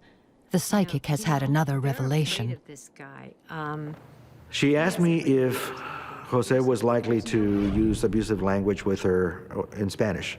And I told her, yes, he was a Spanish speaker. Because she kept hearing the word puta, something like that coming up. He said, you think he called her that? That means whore in Spanish. And I said, no, I see it being written out. I'm being shown the letters. I'm convinced it's on a sign not far from where her body is. He said, well, there's the Puta Creek. That's it. The Puta Creek happens to flow near Jose's labor camp. It covers a large area. Spurred on by Sally's vision, Martin spends days searching the surrounding fields and ditches. You can see that it's just acres upon acres of different crops. And a lot of the grass that is left from the previous crops grows over the canals, over the drainage ditch, making it nearly impossible to look into them. It's like looking for a needle in a haystack. My mindset was now that if he buried her in a ditch or in a canal somewhere where he only knows, there's a possibility that the body may never be found. And so I was already starting to toy with that idea that perhaps the kids would never have resolution or find the peace and at least being able to give her a proper burial. For the next 10 days, the searches continue throughout the locality, but there is still no sign of Rosa. Could the psychic be wrong? I wasn't worried about being wrong. I was frustrated. I was frustrated that I wasn't being shown more as to where she was. For some reason, all I was able to be shown was that sign, a ditch, and water not far away, and I knew she wasn't far away from the ranch. I really didn't stop to analyze, well, is she really telling me, good information? Should I believe her anymore? Not really. I don't think that really came to play. I think Sally at that point was one more resource that I needed to use. As the search for Rosa's body enters its 4th week, her family do everything they can to keep up public interest in the case. I was feeling confused and maybe not really believing that she was really gone. This really dear friend of mine started helping me. She put it in the paper, I think, on the news, that we needed volunteers for a search. And we had a lot of people help. And we went out and searched for her to see if we could find her somewhere out there in the fields. We looked everywhere, ditches and canals and everywhere, and we just could not find her. Meanwhile, Jose bides his time in silence. If they don't find Rosa's body, once he's served his drunk driving conviction, he'll be free. If you don't have the body, if you will, you're not going to be able to convince a jury that he killed her. He's going to have to be released. He'll flee the area. And as the focus and the interest in the case dissipates, that's it. And the children would be left with this unresolved loss of their mother. But psychic Sally Heading is still working the case. And a new vision could easily destroy any hopes Jose has of getting away with murder. Rosa Talamantes has vanished. She's presumed dead. The scant evidence points to her boyfriend, Jose, who insists he's innocent. He is jailed on a drunk driving charge while the police search for her. But after nearly a month, even with clues provided by psychic Sally Heading, Rosa's body can't be found. Martin Reese, a police officer and relative of Rosa's, knows that without a body, the killer will go unpunished, and Rosa's children will be left with the unexplained disappearance of their mother. I thought that, yeah, he would probably get away with it because where we weren't finding her body, nobody had found her yet, and time was just going by. Then Sally gives Martin some alarming news. Sally mentioned that this was not something that Jose had done alone. I also knew Rosa was a fighter, strong. You couldn't just walk up and overpower her.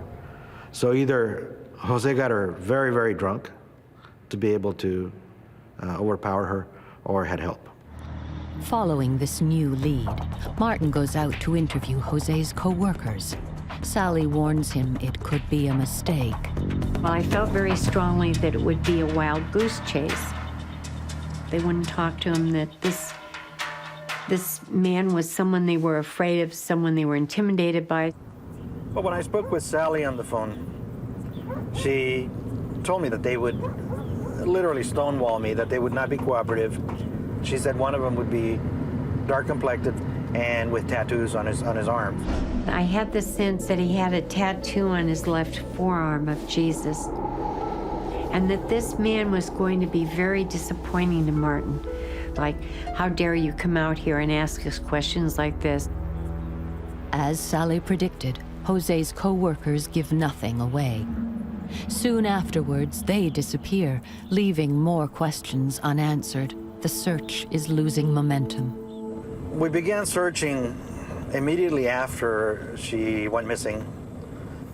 And within days, of course, there was high publicity, a lot of interest, a lot of relatives and volunteers, friends of the family came together. But at some point, it was noticeable that the volunteers were not as many. Numbers were dwindling down. The case was going cold. It can be somewhat depressing. We had these children who were grieving, and that to me was tugging at my heartstrings. But Sally doesn't give up. She continues to focus on Rosa, hoping she might finally see a clue that will lead them to her body. Finally, Sally does see something new. It's an unexpected twist. Sally told me that the body will not be found by the police, that somebody not official will find the body, or a passerby. This is good news. If Rosa's body is found soon, her children will be able to bury their mother and see her killer behind bars. And if Jose did kill her, alone or with help, they must find Rosa's body within the year, or he will have served his drunk driving conviction and, like his friends, vanish. It's a race against time. Then, exactly a month from the day Rosa disappeared, a farm worker discovers her badly decomposed body in a drainage ditch near Putta Creek. Her throat has been cut, and she is lying in a fetal position, exactly as Sally described it. Can Rosa's body now provide the evidence needed to convict her killer? Police piece together the events of that tragic night. Rosa had been dating Jose for several months, but his violent jealousy made her want to end the relationship. She began seeing another man. Elisa believes he was the father of Rosa's youngest child. They had been together before Jose appeared. He was jealous of my mother leaving him to go and be with my sister's father.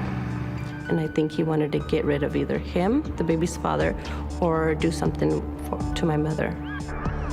When he pulled up, she knew beyond a shadow of a doubt that he was going to murder her. She began to beg for her life. Please, the children, please don't. And it just continued to escalate and continue to escalate. And his language became more violent and foul. And when she saw the knife, she began to pray because she knew she was dead. And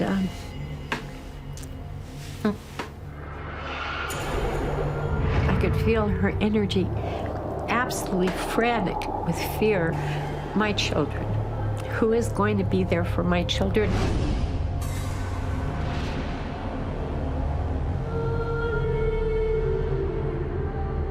When I found more information about the position and the location of the body, the fact that she was face down in a fetal position in a ditch, that the ditch had at some point had water in it, and that there was indication that her throat had been the point of injury, that matched up with the information that Sally had provided. When they found her, I cried. I cried my eyes out. Because there's still a part of me that wanted to be wrong so she could still be alive. That would have been joyous to have been wrong about. Just joyous. Rosa's body seals Jose's fate. Whether he acted alone or had help, no one will ever know. But forensic analysis puts him at the crime scene and proves it's Rosa's blood on his shirt. Jose is convicted of second-degree murder. His defense claims he'd been motivated by jealousy causing emotional distress. He was jailed for life and must serve 16 years before he can be considered for parole.